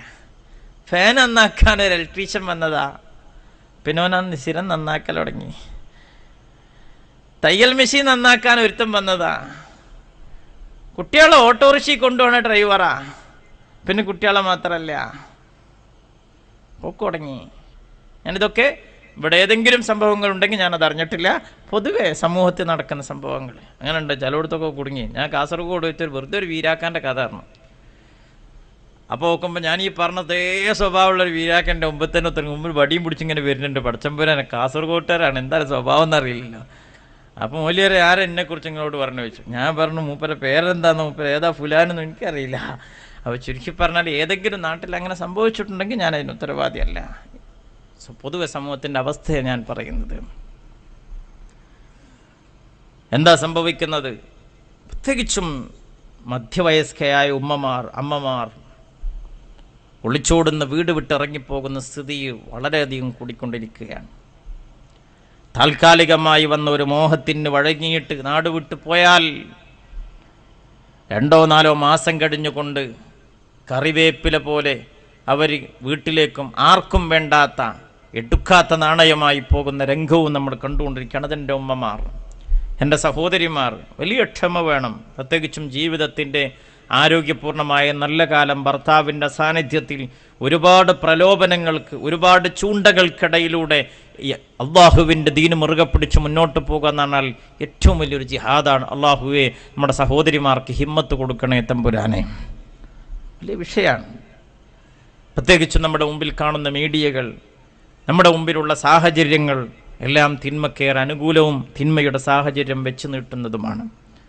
അതിനതിജീവിക്കാൻ നമുക്ക് കഴിയണം. അതുകൊണ്ട് നല്ല ഭാര്യയാവുക, നല്ല ഭർത്താവുക, ഇത് രണ്ടും കൂടി ആയിക്കഴിഞ്ഞാൽ അൽഹംദുലില്ലാ ആ കുടുംബം മുന്നോട്ട് പോവാണ്. അപ്പോൾ വേറെ ചില ഘടകങ്ങളൊക്കെ വരുന്നുണ്ട്. അമ്മായിമാറിന് സാധനമുണ്ട്, നന്നായാൽ ഇത്ര നല്ലൊരു മുതലില്ല, ഇടങ്ങേറായാൽ പേപ്പട്ടിയാണെങ്കിൽ തച്ചുമല്ല, പേപ്പട്ടിയാണെങ്കിൽ തല്ലിക്കൊല്ല. പക്ഷെ ആ അസുഖമല്ല അമ്മായിമ്മയാണെങ്കിൽ യാതൊരു നിവൃത്തിയില്ല, മരിച്ചാണ് പിരിയാന്നുള്ളതല്ലാതെ യാതൊരു സുഖവും കിട്ടൂല. നാത്തൂമാര് പറഞ്ഞാൽ അള്ളാഹുവെ തന്ന വലിയ നിയമത്താണ്. ഇടങ്ങേറായ ഒരു പുളിറുമ്പും കൂട്ട് കഴിയണ മാതിരിയാണ്, ഒരു സൗരവും കൊടുക്കൂല. പറയുമ്പോൾ ഒക്കെ പറയണല്ലോ. ഒരു കുടുംബജീവിതം സന്തോഷകരാണെങ്കിൽ നിങ്ങൾ ഫാമിലി കോർട്ടിൽ മഞ്ചേരിയും ചെന്ന് നോക്കി, വലിയ പ്രശ്നമൊന്നുമല്ല അവിടെ കലഹിക്കുന്നത്. ചെറിയ ചെറിയ കാര്യത്തിന് ഈഗോ പിടിച്ച് അങ്ങോട്ടും കലാപവും കുഴപ്പമായിട്ട് തൊലാക്കിൽ കലാശിക്കുന്ന എത്രയോ ബന്ധങ്ങൾ. എന്താ പ്രശ്നം? ഞാൻ പറഞ്ഞുതരാം. ഏറ്റവും പ്രധാന വീട്ടിലേക്ക് കയറി വരുമ്പോൾ അല്ലാഹു സുബ്ഹാനഹു വ തആല വളരെ പ്രാധാന്യത്തോടു കൂടെ നമ്മെ പഠിപ്പിച്ചത്, അമ്മായിമാരെ സ്വന്തം ഉമ്മയെപ്പോലെ അള്ളാഹുവിൻ്റെ ദീൻ നമ്മെ പഠിപ്പിച്ചു. ഇല്ലേ? കാരണം എന്താ, രണ്ട് രീതിയിൽ കേരളത്തിൻ്റെ സ്വഭാവം ഉണ്ടല്ലോ. മലപ്പുറം പാലക്കാടും ഒക്കെ പെണ്ണിനെ എങ്ങോട്ട് കെട്ടിക്കൊണ്ടല്ല. എന്നാൽ കോഴിക്കോട്ടേക്കും കണ്ണൂർക്കാണ് പോയ പുയ്യാപ്പിളാരെ അങ്ങോട്ട് പോയല്ല. 97 വയസ്സായ ആൾ ഒരു ദിവസം ഇങ്ങനെ പെരയിൽ കയറിയാണ്, പുയ്യാപ്പിള വരുന്നുണ്ടായിരുന്നു. ഞാൻ തന്നെ ഒന്ന് നോക്കി പഠിച്ചാൽ പോയാനെ ആ മനുഷ്യനെ കുറിച്ചിട്ടാ മരിച്ചോളം പുയ്യാപ്പിളയാ. അല്ലേ, നിങ്ങൾ പോയിട്ടില്ലേ കണ്ണൂരിൻ്റെ സ്ഥിതി? അങ്ങനത്തെ അവിടെ സ്വന്തം ഉമ്മാനെ നോക്കാൻ ആ പിയാപ്പിളക്ക് ഭാഗ്യം ഉണ്ടാവില്ല, അമ്മായിമാനെ നോക്കിയിട്ട് അങ്ങനെ കഴിയേണ്ടി വരും. മലപ്പുറം പാലക്കാടൊക്കെ പഴയ രീതിയിൽ വിരുന്നോണ സ്വഭാവമൊക്കെ ഇപ്പോൾ കുട്ടിയൊക്കെ ഇല്ലാണ്ടായിട്ടുണ്ട്. വിരുന്നോക്കൊന്നും ഇപ്പം അല്ലല്ലോ, ഒരു പോക്കും ഒരു വരവാ അങ്ങനെ. അല്ലാതെ പോയി പാർക്കാൻ, സ്വന്തം ഉമ്മാരെ നോക്കാൻ പെൺകുട്ടികൾക്കും പലപ്പോഴും നമ്മുടെ നാട്ടിലിപ്പോൾ അവസരം ഉണ്ടാകുന്നതിന് പ്രയാസമാണ്. അതുകൊണ്ട് തന്നെ അള്ളാഹുവിന്റെ ദീൻ പറഞ്ഞു, സ്വന്തം ഉമ്മയെപ്പോലെ അമ്മായിയുമ്മയെ കാണാൻ, ഉപ്പയെപ്പോലെ അമ്മോശനെ കാണാൻ, മകനെപ്പോലെ മരുമകനെ കാണാൻ, മകളെപ്പോലെ മരുമകളെ കാണാൻ, മകളെപ്പോലെ മരുമകളെ കാണാൻ നിനക്കാവണമെന്ന് അള്ളാഹുവിന്റെ ദീൻ പഠിപ്പിക്കുകയാ. അല്ലേ, നോക്കിയല്ലേ? അതുകൊണ്ടാണല്ലോ ഭാര്യയെ തൊട്ടാൽ ഭർത്താവിന്റെ ഉളു മുറി, അല്ലേ? എന്നല്ലേ? ഭാര്യന്റെ ഉമ്മാനെ തൊട്ടാലോ ഉളു മുറിയില്ല. ഭർത്താവിനെ തൊട്ടാൽ ഭാര്യന്റെ ഒന്നും മുറിയും, ഭർത്താവിന്റെ വാപ്പാനെ തൊട്ടാൽ ഇതെന്തെങ്ങനെ? ടവറിന്റെ ചോട്ടിൽ റേഞ്ചില്ല. മനസ്സിലാണ്ടോ? ടവറിന്റെ ചോട്ടിൽ റേഞ്ചില്ല. എന്താ ഇപ്പം ഇതിന്റെ സംഗതി ആലോചിച്ച് നോക്കി. അപ്പൊ അതിന്റെ പ്രധാന പ്രശ്നം എന്താണ്? സ്വന്തം ഉമ്മയെ പരിചരിക്കാനും പരിപാലിക്കാനും അവസരം കിട്ടിയില്ലെങ്കിലോ, അമ്മായിമ്മ ഉമ്മയാണ് മോനെ, അമ്മോശൻ ഉപ്പയാണ് മോനെ, മരുമകൾ മകളാണ് മോനെ, മരുമകൻ മകനാണ് മോനെ എന്ന് അള്ളാഹുവിന്റെ ദീൻ നമ്മെ പഠിപ്പിക്കുകയാ. ഈ ഒരു കൺസെപ്റ്റ്, ഈ ഒരു കാഴ്ചപ്പാട് നമ്മുടെ ജീവിതത്തിൽ ഉണ്ടായാൽ ആ ജീവിതത്തിൽ വസന്തായിരിക്കും, സംശയം വേണ്ട. നേരെ മറിച്ചോ, മിക്ക കുടുംബങ്ങൾ എണ്ണയിൽ വെള്ളം പാർന്ന മാതിരിയാ. എന്താ, എത്ര കുലുക്കിയിട്ടും കാര്യമില്ല, 5 മിനിറ്റ് നിൽക്കുമ്പോഴത്തേന് തായ്മേലേ 50 കൊല്ലമായി കെട്ടിക്കൊണ്ടുവന്നിട്ട് എന്നാലും പറയുമ്പോൾ അപ്പോൾ എൻ്റെ ആങ്ങളുണ്ടെന്ന ആ 15 ഉറുപ്പ്യൻ്റെ ഗ്ലാസ്സിന് എടുത്താണ്. ഏത് ഗ്ലാസ്? എൻ്റെ ആങ്ങള, എൻ്റെ അമ്മ ആ വിരുന്നുകൊണ്ടെന്നപ്പോൾ കൊണ്ടുവന്ന ആ ചൂലെടുത്തവളെ, ഇൻ്റത് എൻ്റത് എന്ന് പറഞ്ഞ കാഴ്ചപ്പാടുണ്ടല്ലോ, അത് പോയെങ്കിലേ ആ കുടുംബത്തിൽ സന്തോഷം ഉണ്ടാവുള്ളൂ. എത്ര കാലം കഴിഞ്ഞാലും ചിലപ്പോൾ അതിങ്ങോട്ട് ശരിയായി കിട്ടൂല. അതുകൊണ്ട് തന്നെ സ്വന്തം ഉമ്മയെപ്പോലെ അമ്മായിമ്മയെ കാണണം, മകനെ പോലെ മരുമകനെ, മകളെപ്പോലെ മരുമകളെയും ഇങ്ങനെ കാണുന്നൊരവസ്ഥയിലേക്ക് എത്തണം. ഇങ്ങനെ പറയുമ്പോൾ ചില പ്രശ്നങ്ങളൊക്കെ ഉണ്ടാവാറുണ്ട്. അമ്മായിമ്മ ഞാൻ നേരത്തെ പറഞ്ഞല്ലോ, നന്നായാൽ ഇത്ര സന്തോഷമുള്ളൊരു സംഭവമില്ല. അതൊരു പരിഹാരമല്ലേ നൽകിയിരിക്കുന്നത്. പെൺകുട്ടികളില്ലാത്തവർക്ക് മരുമോള് വരികയാണ്, ആൺകുട്ടികളില്ലാത്തവർക്ക് മരുമോൻ വരികയാണ്. റബ്ബ് തആല ഇതിനൊരു ബാലൻസ് ചെയ്യാൻ ഇതിലേറെ വലിയൊരു സംവിധാനം വേറെ എന്താ ഉള്ളത്? എത്ര റാഹത്താണ്. എന്നാലോ ചിലത് അള്ളാഹ് ഒരു സൗകര്യവും കൊടുക്കൂല. അമ്മായിമ്മപ്പോര് പറഞ്ഞ സാധനം ഇവിടെ ഒന്നും ഉണ്ടാവില്ല നമ്മൾ വിചാരിക്കുക ഇല്ലേ? എൻ്റെ പഠിച്ചോനെ 2 രീതിയിലാണ് ഈ അമ്മായിമ്മപ്പോര്. നിങ്ങൾക്ക് നേരം വെക്കുന്നുണ്ടോ? പെട്ടെന്ന് അവസാനിപ്പിക്കാൻ. ഒന്ന് കട്ടകാലം കൊണ്ട് ഇടങ്ങേറായിട്ട് ചില ഉമ്മാർക്ക് വേറൊരു നിവൃത്തിയില്ലായിട്ട് ചെയ്യാം. ഉദാഹരണം പറഞ്ഞാൽ 10-30 വയസ്സുവരെ പൊന്നുപോലെ നോക്കിയ മോനൊരു കല്യാണം കഴിച്ച് ഒരു പെണ്ണ് വീട്ടിലേക്ക് കയറി വന്നതോടുകൂടെ ഉമ്മയെ ചവിട്ടിയരക്കാൻ തുടങ്ങി. മരുമകൾ വളരെ മിടുക്കിയാണ്. ഭർത്താവിന്റെ സ്നേഹം മൊത്തം ഊറ്റിയെടുക്കുകയും ഉമ്മയൊന്ന് തിരിഞ്ഞു നോക്കരുത് എന്ന തലയണ മന്ത്രത്തിലൂടെ തന്റെ ഭർത്താവിനെ വശീകരിച്ചുകൊണ്ട് തന്നെ ഒറ്റപ്പെടുത്തി തന്റെ കുടുംബത്തിൽ നിന്ന് അടർത്തിയെടുത്ത് കൊണ്ടുപോകുന്ന ഒരു രീതിയിലുള്ളൊരു പെണ്ണു ഇവനും ഇവളും മാത്രം ഒരു ലോകത്തിൽ ഇങ്ങനെ കഴിയുമ്പോ ഉമ്മ എല്ലാ സങ്കടങ്ങളും ഉള്ളിലൊതുക്കി പിടിച്ചുകൊണ്ട് ആവശ്യത്തിനപ്പുറം രോഗവും പ്രയാസം കൊണ്ട് കഴിയുമ്പോ ആ ഉമ്മാക്ക് ചിലപ്പോൾ ചില ഇടങ്ങേറുകൊണ്ടൊക്കെ എന്തെങ്കിലും തോന്നിയെന്ന് വരും. കല്യാണം കഴിച്ച് 2 മാസം ഈ ചങ്ങായി അങ്ങോട്ടും പോയില്ല. ഇവിടെ വയ്യാലെങ്ങനെ നടന്നു. എഞ്ചിൻ്റെ മൂട്ടിൽ കമ്പാർട്ട്മെൻറ്റ് പോണ മാതിരി എവിടെ നോക്കിയാലും ഓളെ മൂട്ടിൽ കൂടെ എങ്ങനെ നടന്നു. ഉമ്മാനോടൊന്ന് തിരിഞ്ഞു നോക്കോ, എന്തെങ്കിലും ഒന്നും ഉണ്ടോ? ഒന്നുമില്ല. അവസാനം 2 മാസം കഴിഞ്ഞ് അവൻ്റെ പോക്കറ്റ് എന്നാണല്ലോ. പിന്നെ അവന് മുന്നോട്ട് പോകാൻ വയ്യ. അങ്ങനെ അവൻ ജോലിക്ക് പോകാൻ നിൽക്കുമ്പോൾ ഓളാണെങ്കിൽ കൊഞ്ചിക്കൊഴഞ്ഞിങ്ങനെ അടുത്തുണ്ട്. അപ്പോഴാണ് അവൻ പറയുന്നത്, ഓ ഞാൻ ഇന്നലെ കൊണ്ടുവന്ന ബാറ്റയുടെ ചെരുപ്പിന് ഇത്തിരി ഗ്ലൈസിങ് കുറവുണ്ടല്ലേ, അത് ആകെ 2 മാസമേ കല്യാണം കഴിഞ്ഞിട്ട് ആയിട്ടുള്ളൂ, ആകെ 16 ജോഡി ചെരുപ്പ് ഒക്കെ വാങ്ങിക്കൊടുത്തിക്കണം. സാരിൻ്റെ കളറിന് ചുരിദാറിൻ്റെ ടോപ്പിന് ഒക്കെ അനുസരിച്ചുള്ള ചെരുപ്പൊക്കെ ഇഷ്ടം പോലെ ഉണ്ട്. അകത്തിടാൻ പുറത്തിടാൻ ബാത്റൂമൊക്കെ വെറൈറ്റി. പോണ പോക്കിൽ ഇന്ന് വൈകുന്നേരത്ത് ഞാൻ വരുമ്പോൾ ഒരു ഒഡീസിയുടെ ലൈറ്റ് വെയിറ്റ് കൊണ്ടുവരണ്ടെന്നാണ് പറയുന്നത്. അവൻ്റെ ഉമ്മ ഉണ്ട് അപ്പുറത്ത് ജനൽക്ക താടിക്ക് കജ്ജും കൊടുത്ത് ഇങ്ങനെ കുത്തിരിക്കണ്. ഉമ്മാൻ്റെ VKC ചെരുപ്പ് ഓട്ടയായിട്ട് 6 മാസം അയക്കണേ. ആ ഉമ്മാൻ്റെ മനസ്സിലിങ്ങനെ തോന്നുകയാണ്, കൊണ്ടര് പഹയാ കൊണ്ടര്, അതിന് ഒന്നെടുത്തിട്ട് അടുപ്പ് കിട്ടിയിട്ടില്ലെങ്കിൽ എൻ്റെ പേര് പാത്തുമ്മയല്ല എന്ന അമ്മാൻ്റെ മനസ്സ് തോന്നിയ കട്ടകാലം കൊണ്ട് തോന്നുകയാണ് മക്കളെ, അല്ലാതെ ഈറോണ്ടല്ല. എന്താ ചെയ്യുക? അവനാൻ്റെ മക്കൾ തിരിഞ്ഞു നോക്കണില്ല എന്നറിയുമ്പോൾ ഒന്നും ചെയ്യാൻ വയ്യ. എന്തെങ്കിലും ഓളോട് പറഞ്ഞാൽ ഓനാകെ ഭ്രാന്ത് കയറും. അതുകൊണ്ടില്ല സ്വസ്ഥതയും പോകുമെന്ന് അറിയുമ്പോൾ ചെറിയ വികൃതികളൊക്കെ തള്ളാരൊപ്പിച്ചു. ജോലി കഴിഞ്ഞ് വരുമ്പോൾ ഓന് ഓക്കുണ്ട് പുതിയ ചുരിദാറൊക്കെ മാറ്റി മോട്ടോർ സൈക്കിൾ കറങ്ങാൻ പോക്ക്. എന്നും ഇങ്ങനെ പോകുമ്പോൾ ഉമ്മാനോട് എങ്ങോട്ടാ പോകണമെന്നും കൂടി ഈ പഹയന്മാർ പറയില്ല. അപ്പോൾ ഒരു ദിവസം ഇങ്ങനെ ആലോചിച്ച് എന്താ പോലൊന്ന് സ്വീപ്പാക്കാൻ കാട്ടുക. അപ്പം അങ്ങനെ ആലോചിച്ച് ചുരിദാറിൻ്റെ ഷാളെടുത്തിട്ട് നമുക്കൊന്ന് പാത്തേക്കാം. അങ്ങനെ ഇപ്പം വന്നു മോട്ടോർ സൈക്കിൾ ഇങ്ങനെ ഓണടിക്കണ്, ഇവിടെ ചുരിദാർ ഇരിക്കണ്, പൗഡർ ഇടണ്, ക്രീം പുരട്ടണ്, ചുരിദാറിൻ്റെ ഷാള് കാണാനില്ല, അങ്ങോട്ടും ഇങ്ങോട്ടും ഇങ്ങനെ നടക്കണം. ഉമ്മാക്കൊരു സുഖം ഇങ്ങനെ ആടി ഒന്ന് തരേ. കാരണം എന്താ, ഉമ്മാക്ക് വേറെ നിവൃത്തിയൊന്നുമില്ല. രാവിലെ കട്ടൻ ചായയിൽ ഇങ്ങനെ മധുരയിടാൻ തരുമോ നോക്കുമ്പോൾ പഞ്ചാരപാത്രം എടുത്തോടുത്ത് കാണൂല. ഉമ്മ നിക്കാരപ്പായിന്ന് മെല്ലെ ഇങ്ങനെ നോക്കൂ, ആടി ഒന്ന് തരേ. ഈ രീതിയിൽ ചെറിയ കുസൃതികളൊക്കെ കാണിക്കുന്ന ഗതികേടുകൊണ്ട് കാട്ടുന്ന ചിലന്മാരുണ്ട്. അത് കരുതിയിട്ട് നാളെ മുതൽ ഞാൻ ആരും മെനക്കെടരുത്, ഞാൻ വെറുതെ പറഞ്ഞതാ. ഉള്ള രീതിയിൽ ചിലപ്പോൾ അങ്ങനെയൊക്കെ ഉണ്ടാവാം. എന്നാൽ വേറെ ചില തള്ളാരുണ്ട്, എന്താ പറയുക, ഈ കുയിന്തിന് കജ്ജും കാലും മുളച്ചതെന്ന് പറയാം. ഒരു സ്വൈരവും കൊടുക്കൂല, ഒരു സമാധാനം കൊടുക്കൂല. അമ്മായിമ്മ അങ്ങനെ വരിക, മരോളൊന്ന് ചിരിച്ച് വീഴ്ചട്ടാറുന്നു. അമ്മായിമ്മ അങ്ങനെ വരുമ്പോൾ ചുരിച്ചില്ല മോന്തണ്ടാറുന്നു. എന്താ കാട്ടുക, യാതൊരു കൈതോലിൻ്റെ മുള്ളുമാതിരി അങ്ങോട്ടും വെച്ച. പെട്ടെന്ന് മനസ്സിലായ ഞാൻ ഉദാഹരണം പറയാം. ഒരു കുട്ടിനെ കെട്ടിച്ചുത്തരേ, കല്യാണം ഉറപ്പിച്ചപ്പോൾ തന്നെ പറഞ്ഞു, അവിടെ അമ്മായിമ്മ പറഞ്ഞൊരു കോത്താമ്പി ഉണ്ട്, അതിൻ്റെ മുമ്പിൽ കഴിച്ചിലായ മളെ എനിക്ക് അവിടെ നല്ല നിലക്ക് പോവാം, അല്ലെങ്കിൽ എൻ്റെ കാര്യം കട്ടപ്പോകയാണ്. ചെന്ന മാതിരി തന്നെ പിറ്റേന്ന് നേരം പോലത്തെ നോക്കുമ്പോൾ കോജാത്തിയായിട്ട് കാലുമക്കാലും കയറ്റിച്ച് കണ്ണടിയും വെച്ച് 37 പേപ്പർ വായിച്ച് ഇങ്ങനെ കുത്തിർക്കുന്നുണ്ട്. കുടിക്കാരൊക്കെ പറഞ്ഞു മോശമാക്കി ഒറ്റത്തുപ്പ് ബടാടിയായിരുന്നു. സിന്ധി പശുവിനെ കൊണ്ടു നിൽക്കണ 3 ചോദ്യം. ഈ കുട്ടിൻ്റെ ആളെ കളവും കുറച്ചും മധുരവും ഒരു ഹാഫ് ചായറ്റ് തരക്കത്തരം ബിസ്കത്തരം ഒന്നും പെടല്ല. ഈട്ടടി ദിവസം നേരം പൊഴുക്കുന്നവരെ ഈ കുട്ടിക്ക് ഒറ്റ ചിന്ത ഉണ്ടാക്കുക എന്നറിയില്ല. കൊടുത്തം കിട്ടി. കുട്ടി ആലോചിച്ചെന്നാൽ പിന്നെ ഏറിയെന്ന് കുറഞ്ഞു ഒന്നും വേണ്ട, നല്ല ചൂടിൻ്റെ ഉള്ളൊരു പാത്രത്തിൽ, വേറൊരു പാത്രത്തിൽ കുറച്ച് ചായപ്പൊടി, വേറൊരു പാത്രത്തിൽ കുറച്ച് പഞ്ചാര, അങ്ങനെ ഒരു തട്ടുമ്പോൾ എങ്ങനെ കൊണ്ടുപോയി കൊടുത്ത് എല്ലാത്തിലും ഓരോ സ്പൂൺ കിട്ടും. എന്നാൽ പിന്നെ ആവശ്യത്തിനായിക്കോട്ടെ എഴുതിയിട്ട് അതും തള്ളക്ക് പറ്റിയില്ല. മൂക്കോണ്ട് കല്ലിടിപ്പിച്ചില്ല ജാതിയാച്ച്.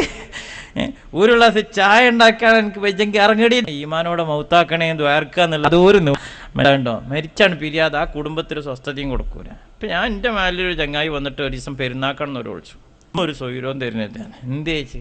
അപ്പം എൻ്റെ അമ്മ സുഖമില്ലാടുക്കലയുടെ 6 കൊല്ലമായിട്ട് ഒരു ഭാഗം താഴ്ന്ന് മൂലൊക്കെ കിടക്കാണ്. ഇന്നലെ രാത്രി 12 മണിക്ക് ടോർച്ചിങ് ഓൺ അടിച്ചിട്ട് ഓപ്പാക്കടാ 0 ബൾബ്, എത്ര കറണ്ട് ബില്ല് എന്ന് പറയുമോ. കേട്ടാ തോന്നി ഈ തള്ള പോയിട്ടാ കറണ്ട് ബില്ല് അടക്കണമെന്ന്. ഒരു സ്വൈരവും കൂടുതൽ അള്ള ഉടിപ്പിച്ചിട്ട് അവൻ്റെ മരുവൊക്കെയാണ്. ഒരു കാര്യം ഞാൻ പറഞ്ഞത്, കയറി വന്ന മരുമക്കളോട് നമുക്ക് ഈ കോപ്പറാട്ടിക്കത് ഈ വിരോധമെല്ലാം കാണിക്കാം. നമ്മുടെ കാൽച്ചുവട്ടുള്ള പെൺമക്കളോടുള്ള അമൻ കൊണ്ടാണെങ്കിൽ ആ പെൺമക്കളെ കെട്ടിച്ചയച്ചിടത്ത് കാണാൻ പോലും അവർക്കാണെങ്കിൽ ആൺമക്കളെങ്കിൽ ഉപജീവന മാർഗം തേടി പുറത്തു പോയേക്കാ. അവസാനം ഇത്രയേറെ കഷ്ടപ്പെടുത്തിയ മരുമക്കൾ കനിയുന്ന മരുന്നിനും ഭക്ഷണത്തിനും വെള്ളത്തിനും കാത്ത മലർന്ന് കട്ടിലിൽ കിടക്കുമ്പോ ഒരു പക്ഷേ ആ മരുമക്കൾ തിരിച്ചു പറയുമെന്ന കയറി വരുന്ന കാലം നിങ്ങൾക്ക് ഓർമ്മയുണ്ടോ? അന്ന് ഉമ്മ ഈ വീട്ടിൽ നിറഞ്ഞു നിൽക്കുന്ന ഒരു കാലമാ. ഉമ്മയുടെ ചീത്ത കേട്ട, ഉമ്മയുടെ തെറി കേട്ട, ഉമ്മയുടെ മുഖമിന് എത്ര പകലാണ് ഉമ്മ ഞാൻ കരഞ്ഞു തീർത്തത്, എത്ര രാത്രിയാണ് ഉമ്മ ഞാൻ പട്ടിണി കിടന്നത്. എന്നാലും ഉമ്മ ഇന്ന് എന്റെ കൈകൊണ്ട് തന്നെ നിങ്ങൾക്ക് മരുന്ന് കിട്ടേണ്ടി വന്നല്ലോ, എന്റെ കൈകൊണ്ട് തന്നെ ഒരു വെള്ളം കുടിക്കേണ്ടി വന്നല്ലോ, ഭക്ഷണം കഴിക്കേണ്ടി താങ്ങിയെടുത്ത് നിങ്ങളെ ബാത്റൂമിലേക്ക് കൊണ്ടുപോകേണ്ടി വന്നല്ലോ. പ്രാഥമിക കാര്യം എന്നല്ലോ ആ മരുമകൾ തിരിച്ചു പറയുന്നൊരു സമയം വന്നാൽ എന്റെ ഉമ്മമാരെ അവരിത്തിരി പ്രയാസമുണ്ടാകൂ, സ്വസ്ഥ നഷ്ടപ്പെടൂ. അതുകൊണ്ട് തന്നെ സ്വന്തം തയ്യാറാവുക. അതോടൊപ്പം തന്റെ ശരീരത്തിന്റെ ഊർജ്ജം ഉമ്മമാരോട്, ഉമ്മമാരോട് അമ്മോശന്മാരോട് കാണിക്കുന്ന നമ്മുടെ കാൽച്ചുവട്ടിൽ നിന്നുകൊണ്ട് നമ്മുടെ മക്കൾ കാണുന്നുണ്ട് എങ്ങനെ ഉപ്പയെ നോക്കണോ, എങ്ങനെ ഉമ്മയെ പരിപാലിക്കണോ, എങ്ങനെ അമ്മായിമ്മയെ സമീപിക്കണോ, എങ്ങനെ അമ്മോശനെ കാണണോ എന്നീ കുട്ടികൾ പഠിക്കുന്നുണ്ട് കേട്ടോ. അവർക്ക് മക്കളിൽ നിന്ന് കിട്ടുമെന്ന് നമ്മൾ ഉമ്മമാരോട് കാണിക്കാത്തൊരു ദയവും. അതുകൊണ്ട് സ്നേഹം പകർന്നും നുകർന്നു സ്നേഹോഷ്മളമായ നല്ല ജീവിതാന്തരീക്ഷം സൃഷ്ടിച്ച് നമ്മുടെ കുടുംബം സമ്പന്നമാക്കാൻ എല്ലാവരും മെനക്കെടണം. അല്ലെങ്കിൽ നടക്കൂല. നന്നായി കൈകാര്യം ചെയ്യേണ്ട ഒരു മാറ്ററാണ്, ഒരു ഏറിയാണ്. അതുകൊണ്ട് തന്നെ ഇങ്ങോട്ടും സ്നേഹം പോകാൻ പറ്റണം. അതേമാതിരി വളരെ പ്രധാന, കല്യാണം ഉറപ്പിക്കുമ്പോൾ ചോദിക്കും പുയ്യാപ്പൾക്ക് ആരൊക്കെ ഉണ്ട്, നടിക്കാൻ പ്രായമായി പെരയിലുണ്ട്. ഇങ്ങനെ കേട്ട കുട്ടികൾ എന്താ പറയുക അറിയോ, അമ്മ എന്നെ അങ്ങോട്ട് കെട്ടിക്കണില്ല, നല്ല വല്ല എറുമ്പും കൂട്ട് കൊണ്ടുപോയിട്ടാണ്. കാരണം എന്താ, മിക്കവാറും ഒരു പെണ്ണിൻ്റെ കണ്ണീർ നേരിട്ട് സാന്നിധ്യം ഉണ്ടാവും. എൻ്റെ സഹോദരിമാർക്ക് ദേഷ്യമൊന്നും തോന്നണ്ട. കേരളത്തിലെ പ്രമാദമായ സെക്സ് റാക്കറ്റുകളൊക്കെ നോക്കുക, കേരളത്തിലെ പെണ്ണിനെ അഭിമുഖീകരിക്കുന്ന ഏതൊക്കെ കുടുംബ പ്രശ്നങ്ങൾ നോക്കുക. അതിൻ്റെയൊക്കെ പ്രധാന പ്രതിസ്ഥാനത്ത് ആണാവില്ല, പലപ്പോഴും പെണ്ണ് തന്നെയാണ് ആവാറുള്ളത്. അതുകൊണ്ട് നമ്മൾ ചിന്തിക്കുക, ഒരു പെണ്ണിന് വീട്ടിലേക്ക് കയറി വരുമ്പോൾ 4 സഹോദരിമാരവിടെ, പഠിച്ചവൻ എന്നെപ്പോലത്തെ ഒരു സഹോദരിയാണത്, എൻ്റെ കുഞ്ഞാങ്ങളയോട് ഞാൻ കാണിക്കുന്ന സ്നേഹം ഈ കുട്ടിയോട് ഞാൻ കാണിക്കേണ്ടതുണ്ട്. അകത്തിൽ അവരോടും സ്നേഹവും അത്രേ എൻ്റെ ജീവിതത്തിൽ ഈ ആനന്ദം ഉണ്ടാവുക. അങ്ങനെ പരസ്പരം അങ്ങോട്ടും ഇങ്ങോട്ടും സ്നേഹിച്ചും ആദരിച്ചും സന്തോഷപൂർവ്വം കഴിഞ്ഞുകൂടുന്ന ഒരു അന്തരീക്ഷം ഉണ്ടാക്കിയെടുക്കുക എന്നുള്ളത്. അങ്ങനെ പോകുമ്പോഴാണ് അള്ളാഹു തആല ഒരു കുഞ്ഞിനെ ആ ദാമ്പത്യ ജീവിതത്തിൽ നൽകുന്നത്. അള്ളാഹുവിൻ്റെ ഹബീബ് പറഞ്ഞു, ഒരു ഗർഭിണിയാകുന്ന സമയത്ത് വിശുദ്ധ ഖുർആൻ പാരായണങ്ങൾ വർദ്ധിപ്പിക്കുക, നല്ല ചിന്തയിലും ആത്മവിശ്വാസത്തിലും മുന്നോട്ട് പോകുക. കുട്ടികൾ നന്നാകാൻ, പ്രത്യേകിച്ചും സൈക്കോളജിയൊക്കെ ഡെവലപ്പ് ചെയ്ത പുതിയ കാലഘട്ടത്തിൽ പറയുന്നു, ഗർഭിണികളുടെ ജീവിതം, ആ ഗർഭകാലം ആ കുഞ്ഞു ഭാവത്തുന്നുണ്ട്. ഈ ചാനലുകളിലും മുഴുകി നിൽക്കുമ്പോൾ റോൾ മോഡലുകൾ പലപ്പോഴും കുട്ടികളുടെ സ്വഭാവത്തിലേക്ക് സന്നിവേശിക്കപ്പെടുന്നു എന്നുള്ളതാണ് പുതിയ പഠനങ്ങൾ. അതുകൊണ്ട് തന്നെ ഗർഭിണികളായ സഹോദരിമാർ പ്രത്യേകിച്ചും ഖുർആനുമായി ദീനുമായി ഏറ്റവും കൂടുതൽ അടുക്കുകയും നല്ല മനസ്സോടുകൂടെ ജീവിക്കാനും നമുക്ക് കഴിയണം. അതേപോലെ തന്നെ അല്ലാഹുവിൻ്റെ ഹബീബ് പറഞ്ഞു, അദ്ദിബുഹാന്റെ മര്യാദ പഠിപ്പിക്കും. നമുക്കറിയാം, ഈ കുട്ടികളെ വളർത്തുമ്പോൾ ഉമ്മമാർ വളരെ പ്രധാനം. മഹാദുന ഉമർ ബിൻ ഖത്താബ് റളിയല്ലാഹു തആല എൻ്റെ അടുത്ത് ഒരു ബാപ്പ വന്നിട്ട് പറഞ്ഞു, എൻ്റെ മകൻ എന്നെ നോക്കണില്ല, എൻ്റെ മകൻ എന്നെ തീരെ ശ്രദ്ധിക്കണില്ല, എൻ്റെ മകൻ എന്നോട് വല്ലാണ്ട് ദ്രോഹം കാണിക്കാണ്, അതുകൊണ്ടൊന്ന് ഇടപെടണം. അമീറുൽ മുഅ്മിനീൻ ഉമർ ബിൻ ഖത്താബ് റളിയല്ലാഹു തആല അൻഹു ആ മകനെ വിളിപ്പിച്ചു. മകനെ വിളിപ്പിച്ചപ്പോൾ മകൻ ചോദിച്ചു, അമീറുൽ മുഅ്മിനീൻ ഉമർ എന്നവരെ, ഞാൻ ബാപ്പയെ ശ്രദ്ധിക്കുന്നില്ല എന്നുള്ളത് സത്യമാണ്, പക്ഷെ എനിക്കൊരു കാര്യം കൂടെ അറിയണം, ഈ ബാപ്പമാർക്ക് മക്കളോട് വല്ല ബാധ്യതയുണ്ടോ? ഉമർ റളിയല്ലാഹു തആല അൻഹു 3 കാര്യം ശ്രദ്ധിക്കണം. ഭാര്യമാർ നന്നായി തീരണം, അത് ഉപ്പമാരുടെ ബാധ്യതയാണ്. 2, അവർക്ക് അദബ് പഠിപ്പിക്കണം, നല്ല പേരിടണം, അത് ബാപ്പയുടെ ബാധ്യതയാണെന്ന് ഹബീബുനാ റസൂലുള്ളാഹി. അപ്പം ഈ കുട്ടി പറഞ്ഞു, യാ അമീറുൽ മുഅ്മിനീൻ, ഇത് 3 എൻ്റെ വാപ്പ ചെയ്തിട്ടില്ല. എൻ്റെ ഉമ്മ ദുർനടപ്പുകാരിയാണെന്ന് എനിക്കറിയാം. സമ്മാനി ജുഅൽ, എനിക്ക് കരിവണ്ട് എന്നാണ് പേരിട്ടിട്ടുള്ളത്. മാത്രമല്ല വലം യുഅല്ലിമനി ഹറഫ മിന ദീൻ, ദീനിന് ഒരു ഹറഫ് എന്നെ അദ്ദേഹം പഠിപ്പിച്ചിട്ടില്ല. പിന്നെ എങ്ങനെ ഞാൻ നന്നാകുക? ഉമർ ബിൻ ഖത്താബ് റളിയല്ലാഹു തആല അൻഹു പറഞ്ഞു, ഇപ്പോൾ വാദിപ്രതിയായിരിക്കുന്നു എന്നാണ്, ബാപ്പയാണ് ശിക്ഷിക്കേണ്ടത് എന്നുള്ളിടത്തേക്ക് മഹാനായ സയ്യിദുനാ ഉമർ ബിൻ ഖത്താബ് റളിയല്ലാഹു തആല അൻഹു എത്തിച്ചേരുന്നുവെങ്കിൽ ഇത് നമ്മൾ പ്രത്യേകം ശ്രദ്ധിക്കണം. നമ്മുടെ മക്കൾ നന്നാവണമെങ്കിൽ നമ്മുടെ സ്നേഹവും സന്തോഷമുള്ളവരായി തീരണം. മക്കൾക്ക് കൊടുക്കേണ്ടതൊക്കെ കൊടുക്കാൻ പറ്റണം. പ്രത്യേകിച്ചും നമുക്കറിയാം, മക്കള് രീതി എന്ന് വെച്ചാൽ നമ്മുടെ സ്വഭാവം പട്ടിപ്പരക്കും, യാതൊരു ശൈലി വരില്ല. കിടക്കുമ്പോൾ ഒരാളൊരു കഥ പറഞ്ഞു. തൃശ്ശൂർ ജില്ലയിലെ DYSP ഒരു ഉത്സവപ്പറമ്പെന്ന് വീട്ടിലേക്ക് മടങ്ങുമ്പോൾ 3 വയസ്സുള്ള ഒരു കുട്ടീൻ്റെ വീട്ടിൽ ഈ കുട്ടിക്ക് ഒരു ഇലക്ട്രിക് ട്രെയിൻ വാങ്ങി. ഇങ്ങനെ ചാവി കൊടുത്താൽ പോണ ഒരു ട്രെയിൻ വാങ്ങി കുട്ടിക്ക് അങ്ങനെ കുട്ടിക്ക് കൊണ്ടുവന്ന് കൊടുത്തു. കുട്ടി വലിയ സന്തോഷത്തോടു കൂടെ വാങ്ങി ബാറ്ററിയൊക്കെ ഇട്ട് ഓണാക്കി. പ്രത്യേകത കുറച്ച് നേരം ഇങ്ങനെ കൂന്നാണ് പോവും, കുറച്ച് നേരം നിൽക്കും, പിന്നെയും കൂന്നാണ് പോവും, പിന്നെയും കുറച്ച് നേരം നിൽക്കും. അപ്പോൾ ഈ കുട്ടി തന്നെ ഈ ട്രെയിനിൻ്റെ ഒപ്പം ഇങ്ങനെ നടക്കുക, നല്ല രസമാണ് കാണാൻ. അപ്പോൾ കുട്ടി അനൗൺസ്മെൻറ്റ് തൃശ്ശൂർ ആയതുകൊണ്ട് തന്നെ ഈ കുട്ടിക്ക് റെയിൽവേ സ്റ്റേഷൻ്റെ അനൗൺസൊക്കെ അറിയാം. കുട്ടി പറഞ്ഞു, വണ്ടി തൃശ്ശൂരിലെത്തിയിരിക്കുന്നു, എല്ലാ നായിൻ്റെ മക്കളും എത്രയും പെട്ടെന്ന് ഇറങ്ങേണ്ടതാണ്. ഷൊർണൂരിലേക്ക് വണ്ടി പുറപ്പെടുകയാണ്, എല്ലാ ഡേഷൻ്റെ മക്കളും എത്രയും പെട്ടെന്ന് കയറേണ്ടതാണ് തൃശ്ശൂർ. ഇങ്ങനെ ഈ കുട്ടി അനങ്ങാൻ പറയും ഡേഷൻ്റെ മക്കൾ. ഇത് പറയും സദസ്സിനോടൊരു അതേപാടാണ്, അതേ എത്തിയിട്ടാണ് അത് പറയാക്കണത്. ഏതായിരുന്നാലും ഈ കുട്ടി ഇതേ പറയുള്ളൂ. കുട്ടി വീണ്ടും പറയും, വണ്ടി ഷൊർണൂരിലെത്തിയിരിക്കുന്ന എല്ലാ ഡേഷൻ്റെ മക്കളും ഇറങ്ങേണ്ടതാണ്, തൃശ്ശൂരിലേക്ക് യാത്ര പോകേണ്ട എല്ലാ ഡേഷൻ്റെ മക്കളും എത്രയും പെട്ടെന്ന് കയറേണ്ടതാണ്. കുട്ടി അനങ്ങാൻ ഇതേ പറയുള്ളൂ.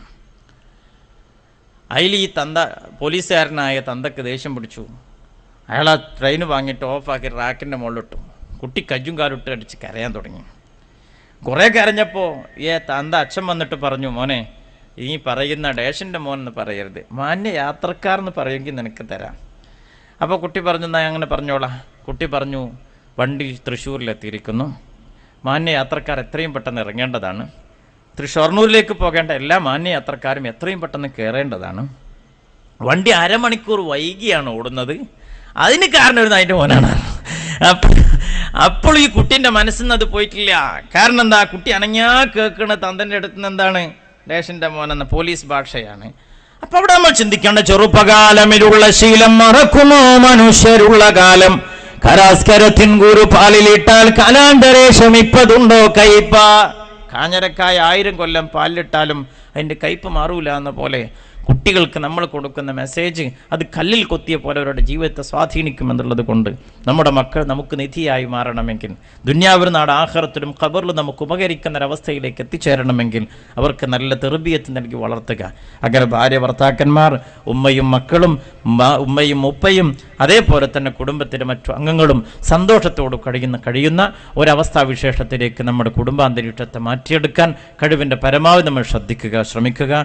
റബ്ബ് തആല നമുക്കതിന് തൗഫീഖ് നൽകി അനുഗ്രഹിക്കട്ടെ. റബ്ബ് തആല നമ്മുടെ കുടുംബം സന്തോഷകരമാക്കി മുന്നോട്ട് കൊണ്ടുപോകാൻ നമ്മെ സഹായിക്കട്ടെ.